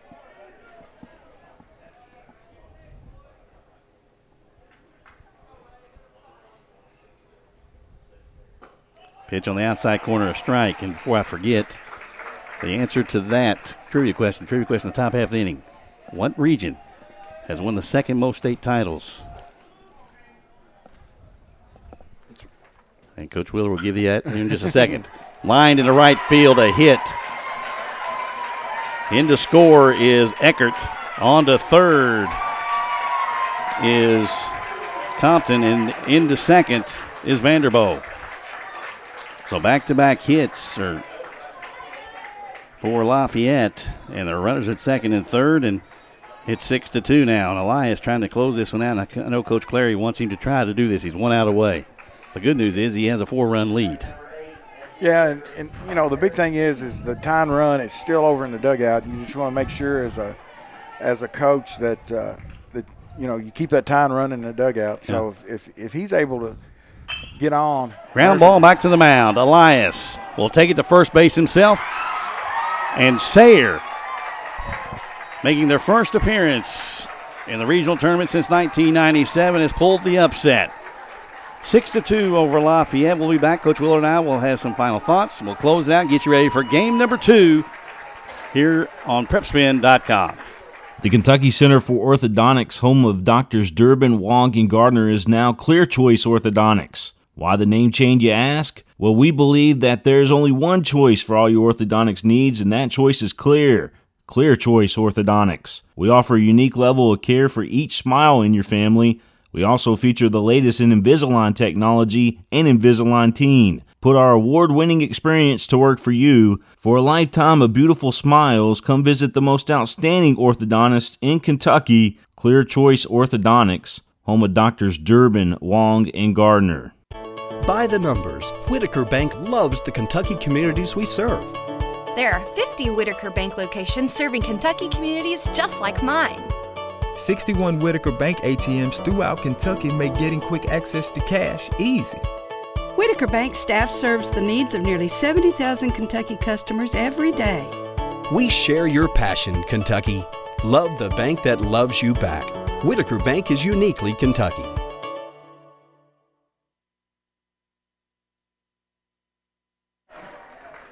Back at Chuck Stivers Field here in Lexington, the first shocker of the postseason already, Coach.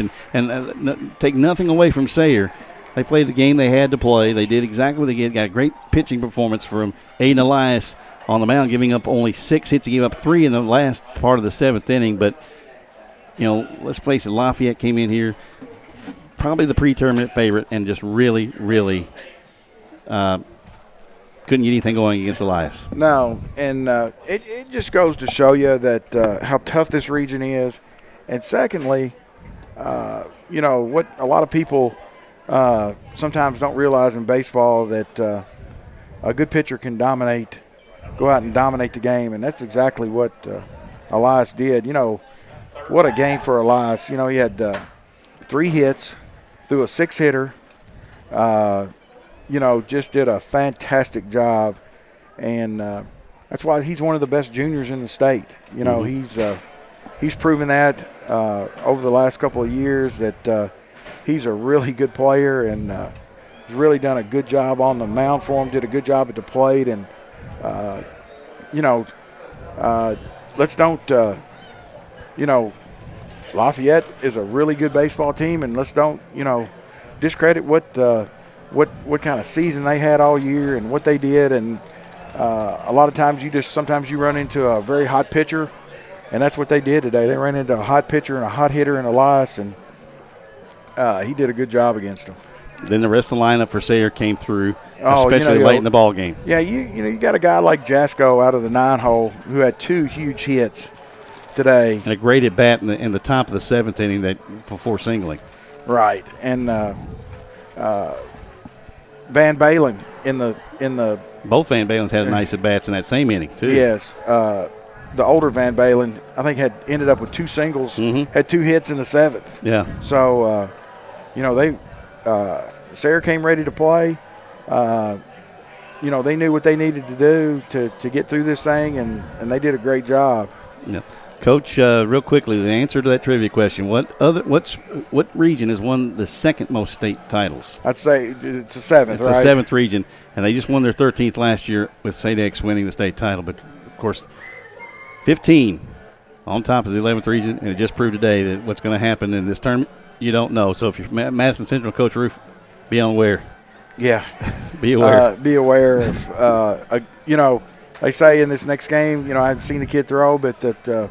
Woodford County's got a kid that throws really hard, has a really good pitcher, and how that goes. A guy can come out and throw the game of his life, and you never know. You never know. There you are, yeah. And it doesn't matter. Woodford County hadn't got the most sparkling looking record in the tournament, but on any given day, a guy can come out, throw great, and you're heading home. Hits, who knows? 9 one-run losses per Woodford this season. So turn that record around a little bit, and you got a much better looking record. So we'll see. Madison Central, Woodford County coming up here in just a moment. Mike Ritchie and Coach Scott Willer will have that call for you. But the final in game number 1, Sayre over Lafayette 6-2. Back with more on PrepSpin.com.